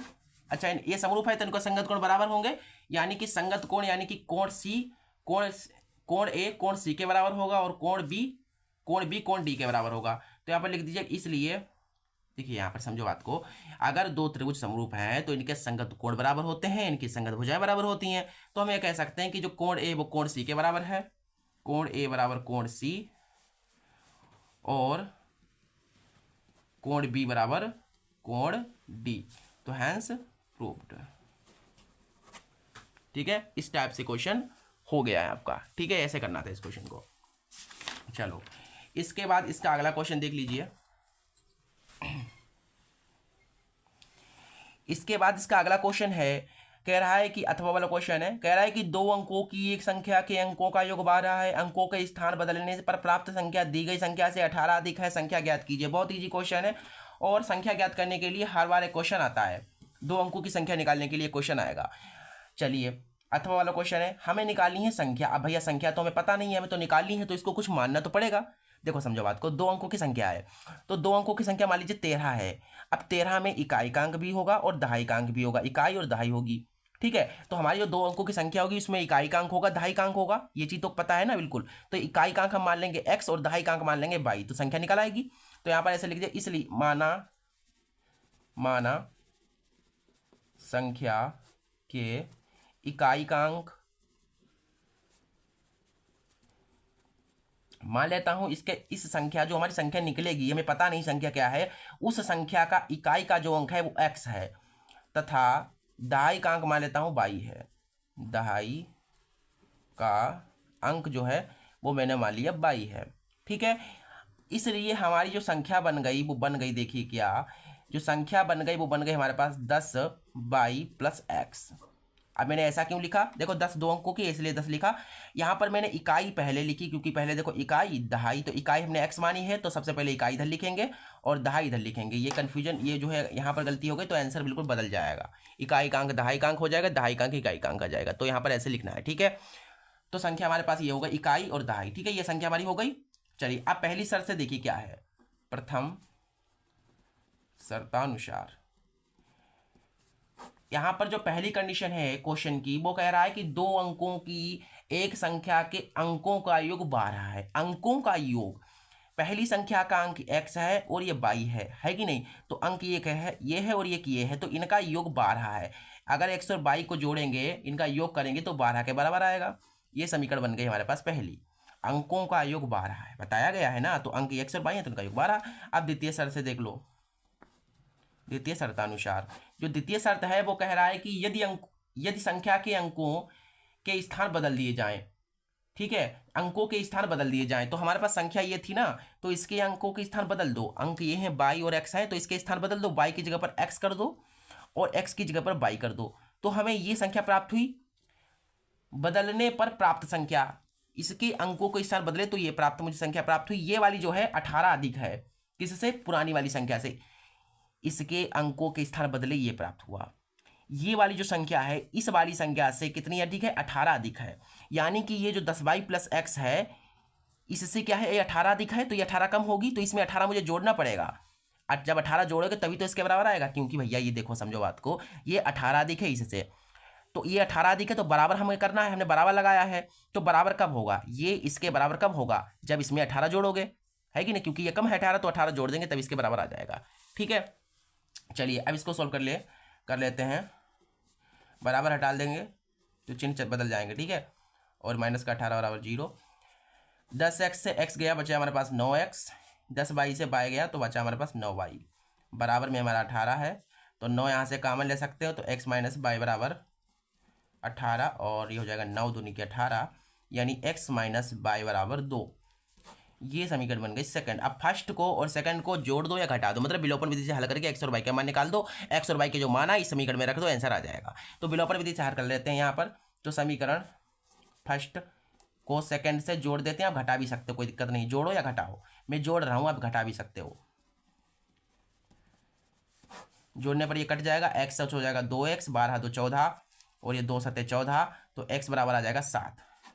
x का मान समीकरण सेकंड या फर्स्ट में रख सकते हो, मैं फर्स्ट में रख रहा हूँ, तो किसी में भी रख सकते हो। ठीक है, तो x का मान समीकरण फर्स्ट में रखने पर, ठीक है, रखने, अब फर्स्ट में रखो या सेकंड में रखो, आंसर बिल्कुल सेम आना है। तो फर्स्ट हमारे पास ये है x प्लस वाई बराबर 12, तो x प्लस वाई बराबर 12 है। x की जगह पर 7 रखना है, y बराबर 12, तो y बराबर आ जाएगा 12, प्लस का साथ जाएगा माइनस का हो जाएगा। तो हमारा जो y आया है वो आया है 12 में से 7 के 5। इसलिए यहाँ पर मैं इस क्वेश्चन को बता देता हूँ, इस क्वेश्चन को देख लीजिए। इसलिए वह संख्या, हमारी संख्या क्या थी? संख्या थी 10, देखिए संख्या थी 10y plus x, 10y plus x. अब इसमें मान को रख दीजिए, देखिए 10y कितना है? 5 है, प्लस x कितना है? 7 है। देखो 10 पना 50 और 5 ये 7 57 हो जाएगा। तो हमारे पास जो संख्या आ गई बेटा, वो संख्या आ गई 57। अगर आप 5 और 7 इनके इकाई और दहाई अंक जोड़ेंगे तो कितना आएगा? 5 और 7 12 आएगा, देख लीजिए। ठीक है, इस टाइप से इस क्वेश्चन को करना था। ठीक है, स्क्रीनशॉट लेना चाहो तो स्क्रीनशॉट इसका ले सकते हो। चलिए इसके बाद इसका अगला क्वेश्चन देख लीजिए। अगला क्वेश्चन है, कह रहा है कि एक रेलगाड़ी 360 किलोमीटर की दूरी एक समान चाल से तय करती है। यदि उसकी चाल 5 किलोमीटर प्रति घंटा अधिक होती है तो वह उसी यात्रा को 1 घंटा कम समय लेती है। रेलगाड़ी की चाल ज्ञात कीजिए। क्वेश्चन हटा दिया गया है तो इसे हम नहीं करेंगे। इसके नीचे वाला क्वेश्चन देख लीजिए। समीकरण हल करनी है मुझे 1/x + 4 - 1/x - 7 बराबर 11/30। वैसे तो ये क्वेश्चन भी हटा दिया गया है, बाकी हो सकता है कि ये क्वेश्चन आ जाए। क्यों आ सकता है? क्योंकि मैं आपको बताऊँ ये हटा कैसे है। क्योंकि जिस प्रश्नावली का ये क्वेश्चन है वो प्रश्नावली हटा दी गई है, तो हो सकता है ये क्वेश्चन भी हटा दिया गया हो। ठीक है, बाकी हम इस क्वेश्चन को आपको बता देते हैं कि बाई चांस मान लीजिए आ भी जाता है तो आप इसको कर लें। हमारे पास जो समीकरण है वो हमारे पास है क्या? ठीक है, अथवा वाला क्वेश्चन है। हमारे पास जो समीकरण है वो है x + 1/x + 4 - 1/x - 7 बराबर 11/30। क्या करना है? हमें हल करना है, हल करना है। इसका मतलब ये x है, ये हमको बताना है। क्वेश्चन समझ में आ गया? आप देखो कैसे करेंगे, इसको हल करते हैं। इसकी इधर करा देंगे तो देखो, क्योंकि नीचे बराबर नहीं, तो ऐसे ऐसे करा देंगे तो x - 7 की 1 से गुणा हो जाएगा, तो x - 7 आएगा, माइनस इसकी इधर करा देंगे तो हमारे पास हो जाएगा x + 4 अपॉन, ये हमारे पास क्या है? x + 4 है, गुणा कर लेगा x - 7 से। इसकी इधर कराई तो इतना आया, इसकी इधर कराई तो इतना आया। अब इसकी आमने सामने करा दी, 11/30। यहाँ से देखेंगे अगर आप तो x - 7 माइनस का अंदर गुणा करेगा तो ये चिन्ह चेंज हो जाएगा, प्लस का 4 है माइनस का हो जाएगा। नीचे यहाँ पे x की 1 से करेंगे तो x² आएगा, x की 7 से करेंगे तो 7x आएगा, 4 की 1 से करेंगे 4x आएगा, और 4 7 28 आ जाएगा, बराबर में 11/30 है। ठीक है, अब आगे देखिए, ये कट जाएगा तो 7 और 4 11 हो जाएगा, क्योंकि माइनस माइनस प्लस हो जाएगा। और यहाँ से हमारा 4 3 7 3 बचेगा, और -28 बराबर 11/30। अब देखिए 11 × 11 11 × 11, इसकी इधर गुणा करा देंगे तो हमारे पास आ जाएगा x² - 3x - 28 बराबर 30 × 30। तो यहाँ से हमें मिला x - 3 बराबर हमारे पास क्या है? -30, माइनस का 28 इधर आ जाएगा तो प्लस का 28 हो जाएगा। तो यहाँ से हमको मिल रहा है ये चीज़, 28 29 30 माइनस का 2, क्योंकि माइनस का ज़्यादा तो माइनस का आएगा, 28 से 30 जाएगा, 2 बचेगा माइनस का, ठीक है। अब यहाँ पर इसको जो है द्विघात में लिख लो, माइनस का इधर आएगा तो प्लस का हो जाएगा, और ये चीज़ हो गई। ये यहाँ पर हमको मिल गई है द्विघात समीकरण। अब इसको हल करके x का मान निकाल दो, आंसर आ जाएगा। तो इसको हल कर लेते हैं गुणनखंड विधि। धराचार से करोगे तो नहीं, हाँ धराचार से करोगे तो नहीं हो पाएगा, गुणनखंड से करना पड़ेगा। अब ऐसी दो संख्या सोचो जिनकी गुणा करें 2 आए, जिन्हें जोड़े घटाएं तो 3 आए। आपकी संख्या होंगी 2 गुणा 1, 2 की 1 से गुणा करोगे 2 आएगा, 2 और 1 जोड़ोगे 3 आ जाएगा। तो दो संख्या सोची वो यहाँ पर लिख दो। आपने 2 और 1 सोची तो यहाँ पर लिख सकते हो, ये यहाँ पर 1x है, ठीक है, 1 लिखा है मैंने। अब यहाँ से जो है कामन लोगे तो x कामन मिलेगा, यहाँ से x - 2, यहाँ से कामन कुछ नहीं तो 1, और ये x - 2 बराबर 0। एक साथ ले लो कामन वाले को साथ, और ये 2 बार है, ये चीज़ 2 बार है, इसको एक बार लिख लेंगे बराबर 0। देखो ये दोनों बराबर हैं तो क्या करते हैं, पहले एक एक को बराबर डालेंगे। सबसे पहले इसको 0 को बराबर डालेंगे तो x बराबर 1 आ जाएगा, और फिर हम x - 2 है, दिख रहा है नहीं दिख रहा है आपको, देखिए अब x - 2 है, इसको 0 को बराबर डालेंगे तो x बराबर 2 आ जाएगा। तो हमारे पास x के 2 मान आ गए हैं, एक ये आया और एक ये आया, ठीक है। दोनों में से दोनों ही सही है, x बराबर 1 भी सही है, x बराबर 2 भी सही है, ठीक है। कभी बार क्या है, हाँ जो है नज़र हट जाती है, तो हम कभी यहाँ पर करते हैं, कभी दिखता नहीं है, कभी बार तो देखना पड़ता है बिल्कुल, ठीक है। ये है पूरा। चलिए इसके बाद इसका अगला क्वेश्चन देख लीजिए। अगला क्वेश्चन चौथा है, 6 नंबर में क्वेश्चन है, और ये शायद आपने क्वेश्चन नहीं किया होगा, ठीक है। देखिए पहले पढ़ रहता हूँ क्वेश्चन। क्वेश्चन है कह रहे कि किसी समांतर श्रेणी में 4 क्रमागत संख्याओं का योग 32 है तथा पहले और अंतिम संख्याओं के गुणनफल और 2 मध्य संख्याओं के गुणनफल का अनुपात 7:15 है, तो संख्या ज्ञात कीजिए। क्वेश्चन स्क्रीन पर दिख रहा होगा, देखिए पहले सोचिए, इस क्वेश्चन को आपने कभी किया है? क्वेश्चन को शायद आप लोगों ने नहीं किया होगा, ठीक है, और इसके नीचे वाला भी क्वेश्चन आपने नहीं किया होगा, और ये दोनों क्वेश्चन समांतर श्रेणी से हैं, एपी यानी समांतर श्रेणी से हैं, ठीक है। तो चलिए इन क्वेश्चन को हम करते हैं। क्वेश्चन चौथा है, बहुत इंपॉर्टेंट है, 6 नंबर में क्वेश्चन है, ठीक है। चलो यहाँ पर किसी समांतर श्रेणी के 4 क्रमागत संख्याएं। अच्छा, एपी की 4 क्रमागत संख्याएं आपको पता है क्या होती हैं? तो देख लीजिए यहाँ पर हम मान लेते हैं कि एपी का प्रथम पद ए तथा सार्व अंतर डी है। मैंने ये चीज़ मान ली कि एक समांतर श्रेणी है भैया, उसका पहला पद ए है और सार्वंतर डी है, ये चीज़ मान ली, ठीक है। इसलिए एपी के 4 क्रमागत संख्या, एपी की लिख दो, एपी की 4 क्रमागत संख्याएं। देखिए आपको समझा मैं दूंगा, आप देखते रहिए। संख्याएं 4 क्रमागत संख्याएं, अगर एक एपी है उसका प्रथम पद ए है और दूसरा पद डी है, तो हमारी जो 4 क्रमागत संख्याएं हो जाएंगी वो हो जाएंगी, पहली तो हो जाएगी ए प्लस 3d, ठीक है, या माइनस में पहले ले सकते हो, कोई दिक्कत नहीं है, क्योंकि हाँ माइनस में ले लो, a - 3d, और पहली हो गई, और दूसरी हो जाएगी a - d, और तीसरी हो जाएगी तुम्हारे पास a + d, और चौथी हो जाएगी तुम्हारी a + 3d। यहाँ पर प्लस प्लस में लिख लिया, यहाँ पर माइनस में लिख लिया। यहाँ पर कुछ बच्चों को डाउट हो सकता है और कुछ बच्चों को समझ में नहीं आया होगा। देखिए यहाँ पर समझा देता हूँ मैं। यहाँ पर आप पहला जो है, पहला पद a मान लीजिएगा, दूसरा पद a + d मान लीजिएगा, तीसरा पद ना a + 2d मानिएगा, चौथा पद a + 3d मानिएगा। तो ये भी आपका बिल्कुल सही होगा, क्योंकि क्रमागत ये भी हैं और क्रमागत ये भी हैं, तो आप इनसे भी आंसर निकाल सकते हो, इनसे भी आंसर निकाल सकते हो, दोनों से आंसर बिल्कुल सेम आना है, ठीक है। तो हमारे पास ये जो है हमने क्रमागत संख्या मान ली हैं। चलिए ठीक है, अब चलिए आप पहली शर्त से देखिए, प्रथम शर्तानुसार। तो पहली जो कंडीशन है क्वेश्चन की उसे देखिए, प्रथम शर्तानुसार। देखो जो पहली कंडीशन है इस क्वेश्चन की, वो कह रहा है कि किसी समांतर श्रेणी में 4 क्रमागत संख्याओं का योग 32 है। तो 4 क्रमागत संख्याएं हमारी ये हैं, इनका योग 32 है। तो कहने का तात्पर्य ये है कि a - 3d, और इनको जोड़ेंगे अगर आप, इन चीज़ों को अगर आप जोड़ते हैं तो हमारे पास क्या आता है? तो आता है 32, क्योंकि इनका योग 32 है। अब देखो यहाँ से ए कितने हैं? 1 2 3 4, तो 4 a हो गए, 3d ये हमारे पास है, ये चीज़ें तो कट जाएंगी और ये प्लस है, माइनस से ये भी कट जाएंगे, तो डी तो कुछ बचेगा नहीं, तो हमारे पास 4a बचेगा, और यहाँ पर 32 है, तो 4 8 32, यानी कि a बराबर 8 आ गया। AP का प्रथम पद 8 है, आ गया। अब हमें D मिल गया, तो देखो A मिल जाएगा और D मिल जाएगा, तो आराम से हमारा क्वेश्चन हो जाएगा।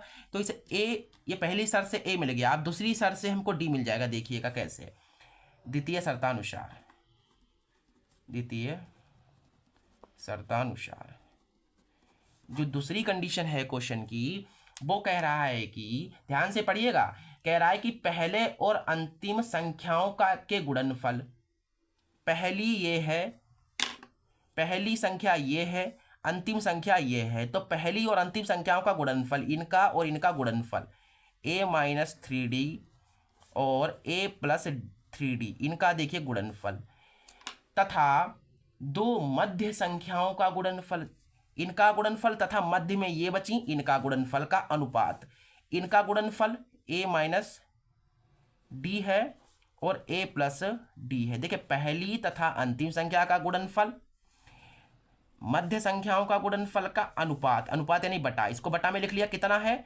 2:7 है, यानी कि 2/7 है। ठीक है, समझ में आ गया। अब देखो यहां से हमारा आंसर आ जाएगा, a का मान 8 रख सकते हो आप, 8 - 3d, 8 - 3d, यहाँ से भी 8 हो जाएगा, और यहाँ पर देखें तो a की जगह पर 8 ही रखना है हमें, तो 8 + d और 8 - d, ये हमारे पास है 2/7। अब यहाँ से देखिए कैसे करेंगे, इसको आपको सिंप्लीफिकेशन करना है। देखिए देखो यहाँ पर ये a-b के रूप का है, तो आप जानते हैं a² - b² बराबर होता है a+b a-b। देखो यहाँ से a+b a-b के फॉर्म में, तो इसे हम ऐसे लिख लेंगे a² की जगह पर 8 है, तो 8 का स्क्वायर माइनस b², b हमारा क्या है 3d है, तो 3d का स्क्वायर, नीचे ऐसे ही बिल्कुल यहाँ पर कर लो a+b a-b है, तो 8 का स्क्वायर माइनस d का स्क्वायर बराबर हमारे पास 2/7। तो यहाँ से हमारा हो जाएगा 8 × 8 = 64, 3 × 3 = 9 d², और नीचे हमारे पास हो जाएगा 8 × 8 = 64 माइनस d² बराबर 2/7। इधर गुणा करा सकते हैं आप, इसकी इधर करा देंगे तो देखिए क्या हो जाएगा, इसकी गुणा हो जाएगा 2 × 4 = 8, 2 × 12, 64 दूना 128 हो जाएंगे ना, और 2 की d से हो जाएगी तो 2d²। इसी प्रकार से यहाँ पर करा दो, देखो 64 की 7 से गुणा कराएंगे तो 7 × 4 = 28, 7 × 42 43 44 448, 7 नेम 63। ठीक है, तो 128 माइनस 2d² बराबर डाल सकते हैं, ये प्लस का 448 है तो माइनस का हो जाएगा, ये माइनस का है तो प्लस का हो जाएगा। ठीक है, अब यहाँ पर जो है इसको नेक्स्ट पेज में करते हैं। देखिए यहाँ पर देखिए अब इसको, माइनस का 2d² प्लस का 63² प्लस का ज़्यादा तो प्लस का आएगा, 63 से 2 चला जाएगा तो बचेगा 61 d², ये माइनस का 448 प्लस का तो माइनस का ज़्यादा तो माइनस का आएगा, और 448 से 128 चला जाएगा तो 8 में से 8 गया 0, यहाँ पर 2, 4 में से 1 गया 2, 4 में से 1 गया 3,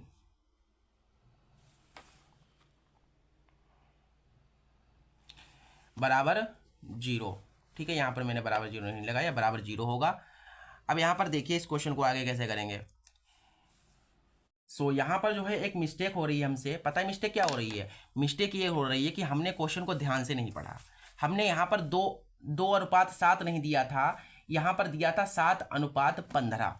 यहाँ पर ये मिस्टेक हो गई है, तो ये चीज़ वो है गड़बड़ कर रही है, तो 7/15 हमको लिखना था, यहाँ पर 7/15। ठीक है, बाकी तो सब कुछ सही है बिल्कुल। ठीक है, तो यहाँ पर भी 7/15 होगा, क्योंकि क्वेश्चन ध्यान से नहीं देखा, मुझे लगा यहाँ पर 2:7 लिखा है, एक्चुअली मैं आपको बताऊँ तो। ठीक है, तो यहाँ से ये चीज़ पूरी गड़बड़ हो गई है, पूरी की पूरी काट दो। अब यहाँ से देखो, इसके आगे से यहाँ से ये हो जाएगा 8 × 8 = 64 माइनस 3 × 3 = 9 d² बटा, नीचे हो जाएगा 8 × 8 = 64 माइनस d², और यहाँ पर हमारे पास है 7/15। इतनी चीज़ क्लियर है। अब देखो यहाँ पर इसको सॉल्व करते हैं। सबसे पहले तो 7 की इधर गुणा करा सकते हैं, देखो 64 × 7 माइनस 7 d² हो जाएगा। 15 की इधर करा सकते हैं, देखो 64 पहले तो 15 से गुणा करेगा, फिर 15 के 9 से गुणा करेगा, ठीक है। तो 9 गुणा 15 d²।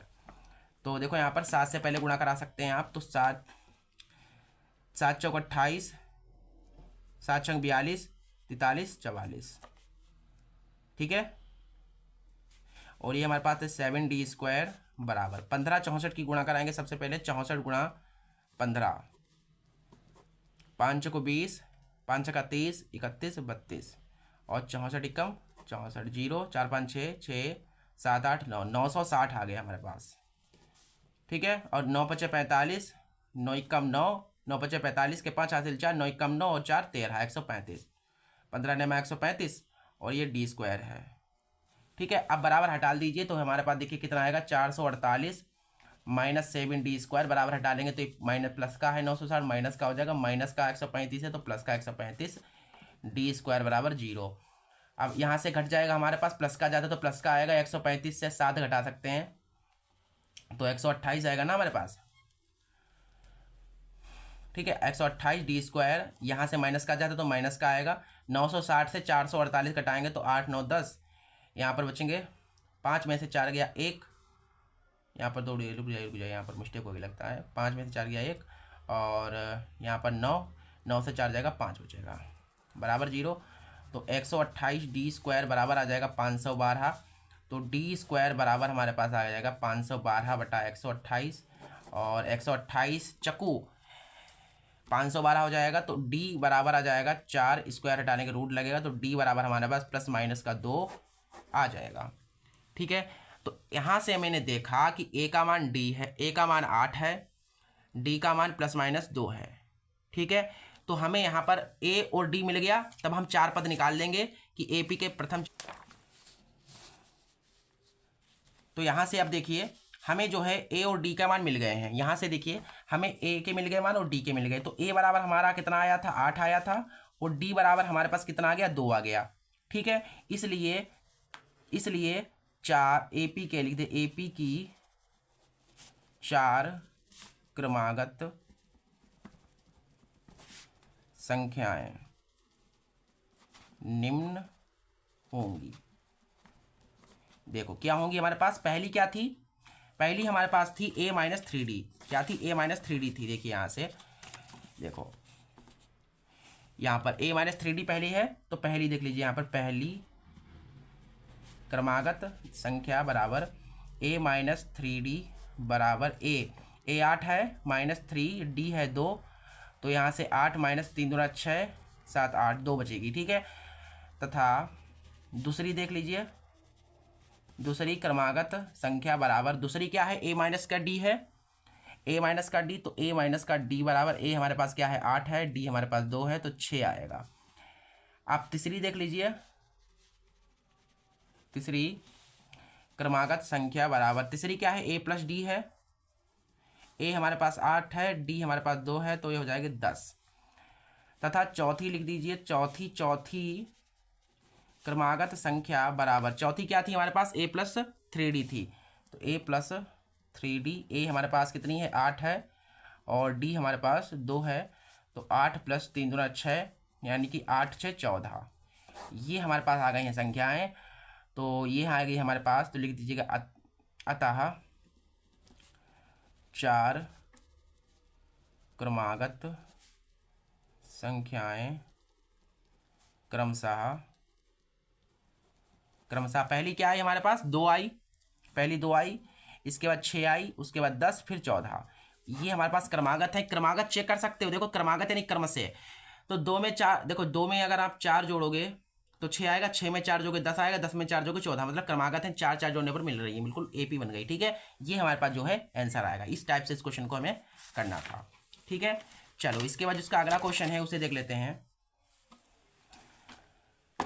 अगला क्वेश्चन है अथवा वाला कह रहा है कि टीवी सेटों का निर्माता तीसरे वर्ष में 600 टीवी तथा 7वें वर्ष में 700 टीवी सेटों का उत्पादन करता है, यह मानते हुए कि प्रत्येक वर्ष उत्पादन में एक समान रूप से एक निश्चित संख्या में वृद्धि होती है। तो ज्ञात कीजिए, पहली है प्रथम वर्ष में उत्पादन, दूसरा है 10वें वर्ष में उत्पादन, और तीसरा है प्रथम 7 वर्षों में कुल उत्पादन। ये क्वेश्चन भी आपने शायद ही किया हो, AP का ही क्वेश्चन है, ठीक है। चलिए अथवा वाला क्वेश्चन है। तो यहाँ पर क्या करते हैं हम, मान लेते हैं कि प्रथम वर्ष में जो उत्पादन हुआ होगा वो ए होगा, ठीक है। तो माना प्रथम, क्योंकि हमें प्रथम वर्ष में भी नहीं पता है कितना उत्पादन है, हमें सिर्फ ये पता है कि तीसरे वर्ष में 600 टीवी बनती हैं और 7वें वर्ष में 700 टीवी बनती हैं। हमसे बोला गया प्रथम वर्ष में कितनी टीवी बनेंगी, 10वें वर्ष में कितनी टीवी बनेंगी, और प्रथम 7 वर्षों में कुल टीवी कितनी बनेगी, ये चीज़ हमसे पूछी गई है। तो हम पहले वर्ष में हमें पता नहीं है, तो मान लेते हैं कि माना प्रथम वर्ष में उत्पादन बराबर ए, ठीक है, ये मैंने मान लिया, ठीक है। चलो प्रथम शर्तानुसार पहले तो चलो पहली शर्त से क्या है, प्रथम शर्तानुसार यहां पर जो पहली कंडीशन है क्वेश्चन की, क्वेश्चन दिख रहा है ना आपको साफ, चलिए जो पहली कंडीशन है वो कह रहा है कि तीसरे वर्ष में 600 टीवी बनाता है, तो पहला वर्ष उसमें जुड़ा होगा, तीसरे वर्ष में पहला वर्ष भी तो होगा, तीसरा वर्ष यानी 3D, ए प्लस 3D करेंगे तो हमारे पास 600 आएगा, ये पहली कंडीशन है, ठीक है। अब द्वितीय कंडीशन देखो, द्वितीय शर्त, द्वितीय शर्तानुसार जो दूसरी कंडीशन है वो कह रहा है कि 7वें वर्ष में 700 टीवी बनाता है, ये बना रहा है तीसरे वर्ष में। अब 700 7वें वर्ष में ना, तो 7वें के लिए यहाँ पर 7D हो जाएगा, क्योंकि आपको पता है ना, यहाँ पर समझो बात को, तीसरे वर्ष में, सॉरी चौथे क्या है भाई, तीसरे वर्ष में हाँ ये हो जाएगा और 7वें वर्ष में ये हो जाएगा, ठीक है, सही है ना, बिल्कुल। लगता है कुछ मिस्टेक तो नहीं हो रही ना, तीसरे वर्ष में कह रहा है ना, हाँ 2 मिनट रुकिए, कह रहा है कि तीसरे वर्ष में, अरे तीसरे वर्ष में बोला गया है, तो यार तीसरे वर्ष में तो ए प्लस 2D होगा और ए प्लस 2D हो जाएगा, और यहाँ पर 7वें वर्ष में ये हो जाएगा ए प्लस 6D बराबर 700। समझो बात को, अभी समझा रहा हूँ, 2 मिनट रुकिए। देखो यहाँ पर क्या है, तीसरा वर्ष है, तीसरे वर्ष को हम A3 कहेंगे और तीसरा पद यानी AN बराबर फॉर्मूला लगाएंगे, तो यहाँ पर तीसरा पद है तो ए प्लस 2D लिखेंगे, तीसरा पद या तीसरे वर्ष, तो तीसरे वर्ष को ऐसा लिख सकते हैं, और बताएगा 7वां तो ए प्लस 6D बराबर ऐसे करके, ठीक है। चलिए ये पहली और सेकंड बन गई, अब पहली और दूसरी को हल करेंगे और ए और डी के मान निकालेंगे। तो समीकरण फर्स्ट से सेकंड को घटा देते हैं हम, तो फर्स्ट हमारे पास क्या है, ए प्लस 2D बराबर 600, और जो सेकंड है वो है हमारे पास ए प्लस 6D बराबर 700। तो यहाँ से हमारा ये कट माइनस हो जाएंगे, घटाने पर चिन्ह चेंज हो जाएंगे, ये चीज़ कट जाएगी, 6 से D चला जाएगा तो बचेगा हमारे पास 4 5 6 4D, यहाँ से जाएगा तो माइनस का 100, ये माइनस माइनस कट जाएगा, तो D बराबर हमारे पास आ जाएगा, देखो 100/4, 4 दूना 8, 4 पंचे 20, तो जो D आया है वो आ गया है हमारे पास 25, ये हमारे पास D आ गया। अब D का मान समीकरण फर्स्ट में रखकर A का मान निकाल लो, तो D का मान समीकरण फर्स्ट में रखने पर समीकरण फर्स्ट अपने पास क्या है, देखिए ऊपर a प्लस 2D बराबर 600, ठीक है, तो a प्लस 2D, D की जगह पर 25 लिख दो, बराबर 600 है, तो a प्लस 25 25 25 दूना 50 बराबर 600, तो a बराबर 600 प्लस का इधर आएगा तो माइनस का 50 हो जाएगा, तो a बराबर हमारे पास आ जाएगा 550। तो प्रथम वर्ष में यहाँ पर मैंने माना, तो प्रथम वर्ष में देखिए पहला जो क्वेश्चन है उसको देख लीजिए, इसका जो पहला पार्ट था वो कह रहा था कि प्रथम वर्ष में उत्पादन, प्रथम वर्ष में उत्पादन, देखिए हमने पहले वर्ष में उत्पादन कितना माना था, हमने माना था ए, तो जो ए का मान आया है वही प्रथम वर्ष का उत्पादन है, तो पहले वर्ष में जो है इतनी टीवी बन जाती हैं, कितनी 550, ये हमारा जो होगा पहले पार्ट का आंसर होगा। अगला है इसमें कह रहा है कि 10वें वर्ष में उत्पादन, 10वें वर्ष में उत्पादन, तो 10वें वर्ष में क्या होगा, a प्लस 9D, जैसे ऊपर किया था ना, वो उस पर तीसरा वर्ष था तो a प्लस 2D लिया, फिर 7वां वर्ष था a प्लस 6D लिया, वैसे ही यहाँ पर 10वां वर्ष है तो a प्लस 9D लेंगे, तो a हमारे पास कितना है, a हमारे पास है 550 प्लस 9, और d हमारे पास है 25, ऊपर देखिए 25 है, तो यहाँ से हमारे पास आ जाएगा 550 प्लस 9 5 45, 9 को 9 9 दूनी 18, 18 19 20 21 22, तो जोड़ने पर हमें 5 5 2 7, 5 और 2 7, हमारे पास जो आ गई हैं टीवी वो कितनी आ गई 775, यानी कि 10वें वर्ष में 775 टीवी बनेंगी, पहले वर्ष में इतनी, 10वें वर्ष में इतनी बढ़ करके हो जाएंगी, ठीक है। तो आगे हमारा जो तीसरा पार्ट है उसको भी कर लेते हैं, सबसे इसको भी कर लेंगे। देखिए इसका जो तीसरा पार्ट है उसे देख लीजिए, कह रहा है कि 7वें वर्ष में कुल उत्पादन, 7वें वर्ष में कुल उत्पादन, 7वें वर्ष में कुल उत्पादन कितना होगा। तो 7वें वर्ष में कुल निकालना है ना। देखो 7वें वर्ष में कुल यानी टोटल, तो पहले वर्ष का उत्पादन प्लस दूसरे वर्ष का उत्पादन प्लस तीसरे वर्ष का उत्पादन प्लस चौथे वर्ष का उत्पादन, मतलब यहाँ से ए से लेकर के पहले वर्ष से लेकर के 7वें वर्ष में कुल कितनी टीवी बनी ये बताना है। तो ऐसे अगर हम निकालेंगे पहले वर्ष में इतनी, दूसरे वर्ष में इतनी, तीसरे, तो बहुत टाइम चला जाएगा। तो आपका योग सूत्र आपने याद किया है कि नहीं याद किया है? आपने योग सूत्र तो पढ़ा है, तो उसका आप काम कब करोगे यूज़, इसका भी यूज़ कर लो। देखो योग सूत्र यानी कि जोड़ निकालने के लिए हम 7 वर्षों का निकाल रहे हैं, तो एस एन बराबर लगा लेंगे फॉर्मूला, एस एन बराबर n/2 2a plus n-1 into D. यहाँ पर देखो एस एन हमारा 7वां वर्ष है, हम 7वें वर्ष का निकाल रहे हैं, तो एन हमारा 7 रहेगा, और 2a हमारे पास 550 है, एन हमारे पास 7 है, और डी हमारे पास 25 है। ठीक है, तो एस 7 बराबर देखो यहाँ पर 7/2, यहाँ पर गुणा कराएंगे 2 पंचे 10, 2 पंचे 10 11, 7 से 1 गया 6 25, तो यहाँ से हमारे पास 7/2 1100 प्लस 6 पंचे 30, 6 को 6 दूनी 12, 13 14 15, यानी कि 7/2। यहाँ से देखिए यहाँ पे से जोड़ेंगे तो 0 5 1 1 2 1, अब इसे काट सकते हैं, 2 छक 12, 2 दूना 4, 2 पंचे 10, 625। अब यहाँ पर 7 की 625 से गुणा कराएंगे जब आप, देखो 7 पना 35, 7 दूना 14, 15 16 17, 7 छंग 42 और 1 43, यानी कि हमारे जो 7 वर्षों में टीवी बनेंगी वो बनेंगी, 7 वर्षों में जो कुल टीवी बनेगी सब टोटल मिला करके 4375 टीवी बन जाएंगी। 7वें वर्ष में कुल उत्पादन इतना होगा। समझ गए? इस क्वेश्चन को ऐसे करना था, स्क्रीनशॉट लेना चाहो तो स्क्रीनशॉट ले सकते हो। ठीक है, ऐसे। चलिए ये क्वेश्चन हमारा हो गया है। अब इसके बाद जो इसका अगला क्वेश्चन है उसे देख लेते हैं। अब इसके बाद अगला क्वेश्चन है, कह रहा है कि 5वां क्वेश्चन 6 नंबर में है, कह रहा है कि रोहन की माँ उससे 26 वर्ष बड़ी हैं, उनकी आयु का गुणनफल अब से 3 वर्ष पश्चात 360 हो जाएगा, तो दोनों की वर्तमान आयु ज्ञात कीजिए। अगर आपको ये क्वेश्चन आता है तो स्किप करके वीडियो दूसरा जो है क्वेश्चन देख लीजिए, अगर नहीं आता है तो देख लीजिए, क्वेश्चन इंपॉर्टेंट है। ठीक है, 5वां क्वेश्चन है, हमें रोहन दोनों की वर्तमान आयु यानी रोहन और उसकी माँ दोनों की वर्तमान आयु यानी अभी की आयु निकालनी है। अभी वे कितनी उम्र के होंगे, कितने वर्ष के होंगे, ये हमको अभी बताना है। तो यहाँ पर हमको पता नहीं है कि रोहन की आयु कितनी है, उसकी माँ की आयु कितनी है, तो मान लेते हैं कुछ कि माना रोहन की आयु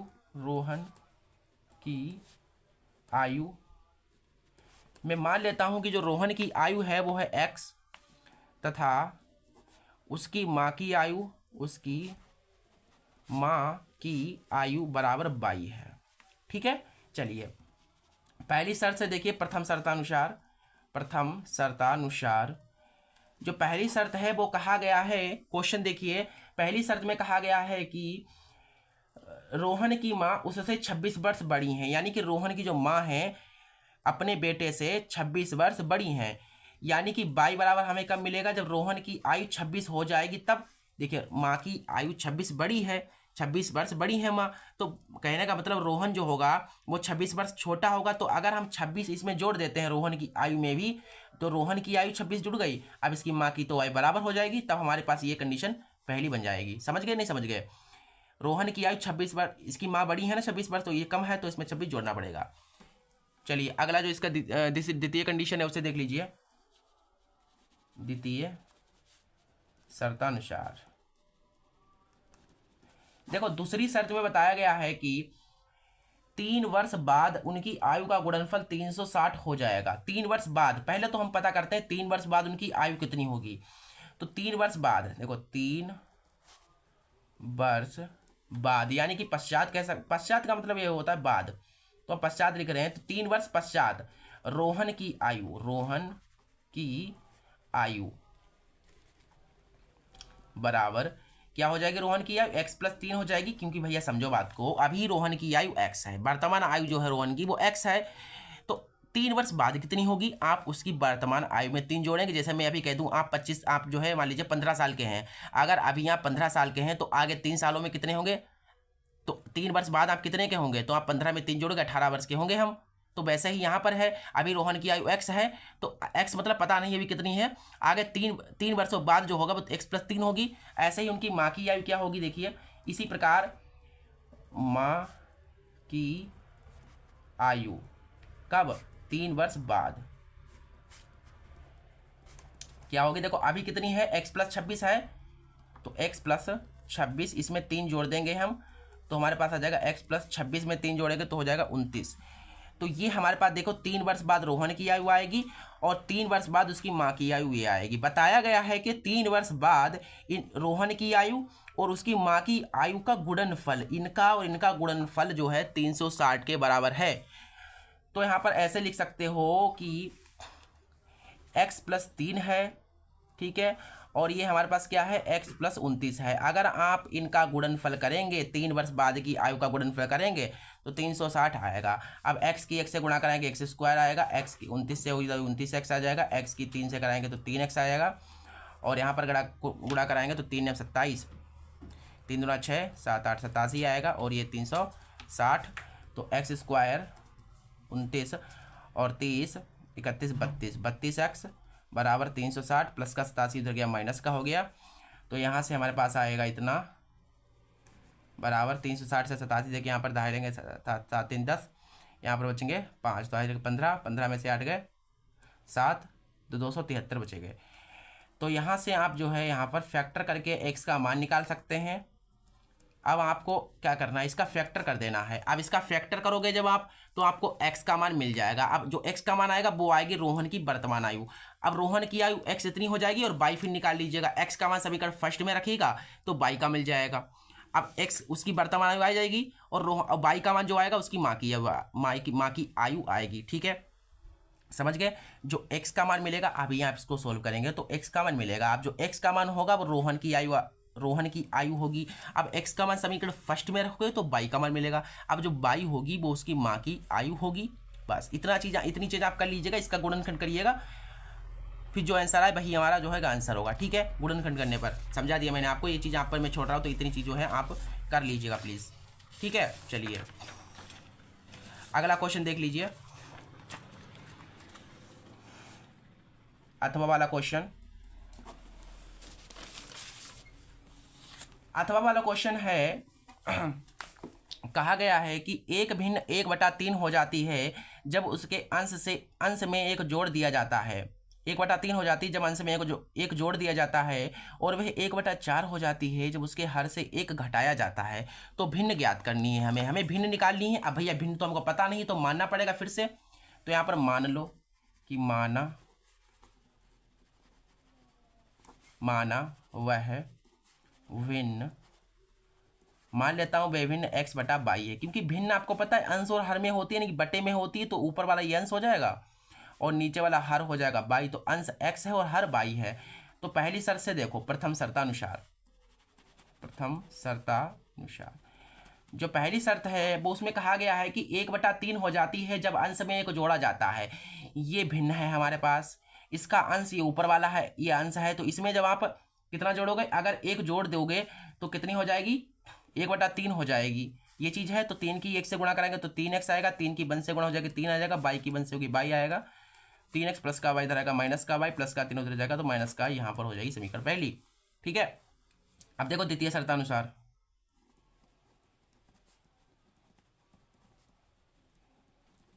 जो दूसरी कंडीशन है वो कह रहा है कि 1/4 हो जाती है जब हर से एक घटाया जाता है।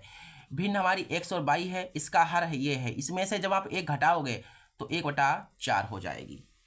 क्लियर है इतनी बात, दिक्कत समस्या प्रॉब्लम यहाँ तक नहीं होनी चाहिए। अब यहाँ से इसको सॉल्व करो, देखो 4 की x से गुणा करोगे 4x आएगा, इसकी इधर y माइनस का 1, तो 4x माइनस y बराबर माइनस का 1, ये समीकरण बन गए सेकंड। अब फर्स्ट और सेकंड को सॉल्व करके x और y का मान निकालेंगे। तो यहाँ से हम क्या करते हैं, समीकरण फर्स्ट से सेकंड को घटा देते हैं, तो हमें जो है x का मान मिल जाएगा। फर्स्ट हमारे पास क्या है, ये है 3x माइनस y बराबर 3, ये हमारे पास है 4x माइनस y बराबर माइनस का 1। घटाने पर चिन्ह चेंज हो जाए तो प्लस का है माइनस का हो जाएगा, माइनस का है तो प्लस हो जाएगा, माइनस है तो ये प्लस हो जाएगा, प्लस माइनस कट जाएगा, 4 में से 3 जाएगा, माइनस x बचेगा क्योंकि माइनस का ज़्यादा है, और 4 और ये क्या हो जाएगा हमारे पास 3 और 1 4 हो जाएंगे। तो यहाँ से लगता है कुछ मिस्टेक हो रही है मुझसे, क्योंकि यहाँ पर माइनस में भी नहीं आएगी। 2 मिनट रुकिए, यहाँ पर कहीं से लगता है मिस्टेक हो रही है। एक बटा भी उसके अंश में एक जोड़ दिया जाता है, तो अंश में एक जोड़ा, तो 3x + 3 बराबर ये प्लस का बाई इधर है माइनस का, प्लस का 3 उधर गया माइनस का हो गया 4x बाई माइनस। हाँ, यहाँ पर देखिए मिस्टेक ये हो रही है कि हमसे यहाँ पर माइनस का 3 है, तो यहाँ पर मैंने -3 नहीं लिखा, यही मिस्टेक हो रही है। अब यहाँ से आप देखेंगे तो प्लस है माइनस है तो घट जाएगा, 3 से 1 गया, बचेगा कितना 2, माइनस माइनस कट जाएगा तो हमारे पास x बराबर आ जाएगा 2। ठीक है, x बराबर कितना आ जाएगा 2 आ जाएगा। अब इस x का मान समीकरण सेकंड या फर्स्ट किसी में भी रख करके y का मान निकाल लो। तो x का मान समीकरण फर्स्ट में, मैं फर्स्ट में रखता हूँ ज़्यादातर, आप सेकंड में भी रख सकते हो। फर्स्ट समीकरण है 3x, क्वेश्चन दिख रहा है ना आपको, फर्स्ट है हमारे पास 3x माइनस वाई बराबर माइनस का 3, तो यहाँ पर है हमारे पास 3x माइनस वाई बराबर माइनस का 3, 3x की जगह पर 2 माइनस वाई बराबर माइनस का 3, तो यहाँ से माइनस वाई बराबर -3 प्लस का इधर आएगा माइनस का 3 दूना 6 हो जाएगा। तो यहाँ से आपने देखा कि जो वाई बराबर आया है वो आ गया है 6 7 8 9, माइनस में आएगा ये भी माइनस में, तो माइनस माइनस कट जाएगा, तो वाई बराबर 9 आ जाएगा। तो अतः वह भिन्न x बटा बाई हमने मानी थी, तो x का मान कितना आया 2 आया और बाई का मान आ गया 9। इस टाइप से जो है ये क्वेश्चन हो जाएगा, तो भिन्न होगी 2/9। इस तरीके से हमने इसके ये वाला जो सेट था 2020 का जो सेट 3 MX था, इसके हमने विस्तृत उत्तरीय प्रश्न कर लिए हैं।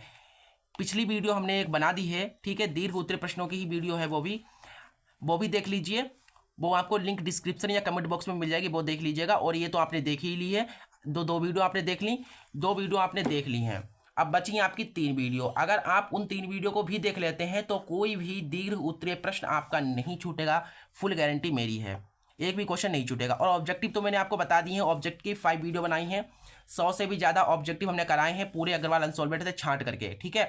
तो कोई चिंता कर लेने की बात नहीं है, सारे के सारे इंपॉर्टेंट क्वेश्चन है। और 5 वीडियोस ऑब्जेक्टिव की देख लीजिएगा, ठीक है, ऑब्जेक्टिव की देख लीजिएगा, तो कोई भी ऑब्जेक्टिव नहीं छूटेगा। और ये 5 वीडियो इसकी बनाएंगे हम दीर्घ उत्तरीय प्रश्नों की, एग्जाम से पहले वो देख लीजिएगा, तो एग्जाम में कोई क्वेश्चन नहीं छूटेगा, ठीक है, ये मेरी गारंटी है, फुल गारंटी, ठीक है। इस टाइप से हमने आपको सब कुछ समझा दिया है, ठीक है। चलिए मिलते हैं अगले वीडियो में, तब तक के लिए नमस्ते। और वीडियो को लाइक कर दीजिएगा और अपने फ्रेंड्स को प्लीज़ शेयर जरूर कर दीजिएगा इस वीडियो को, ठीक है। चलो।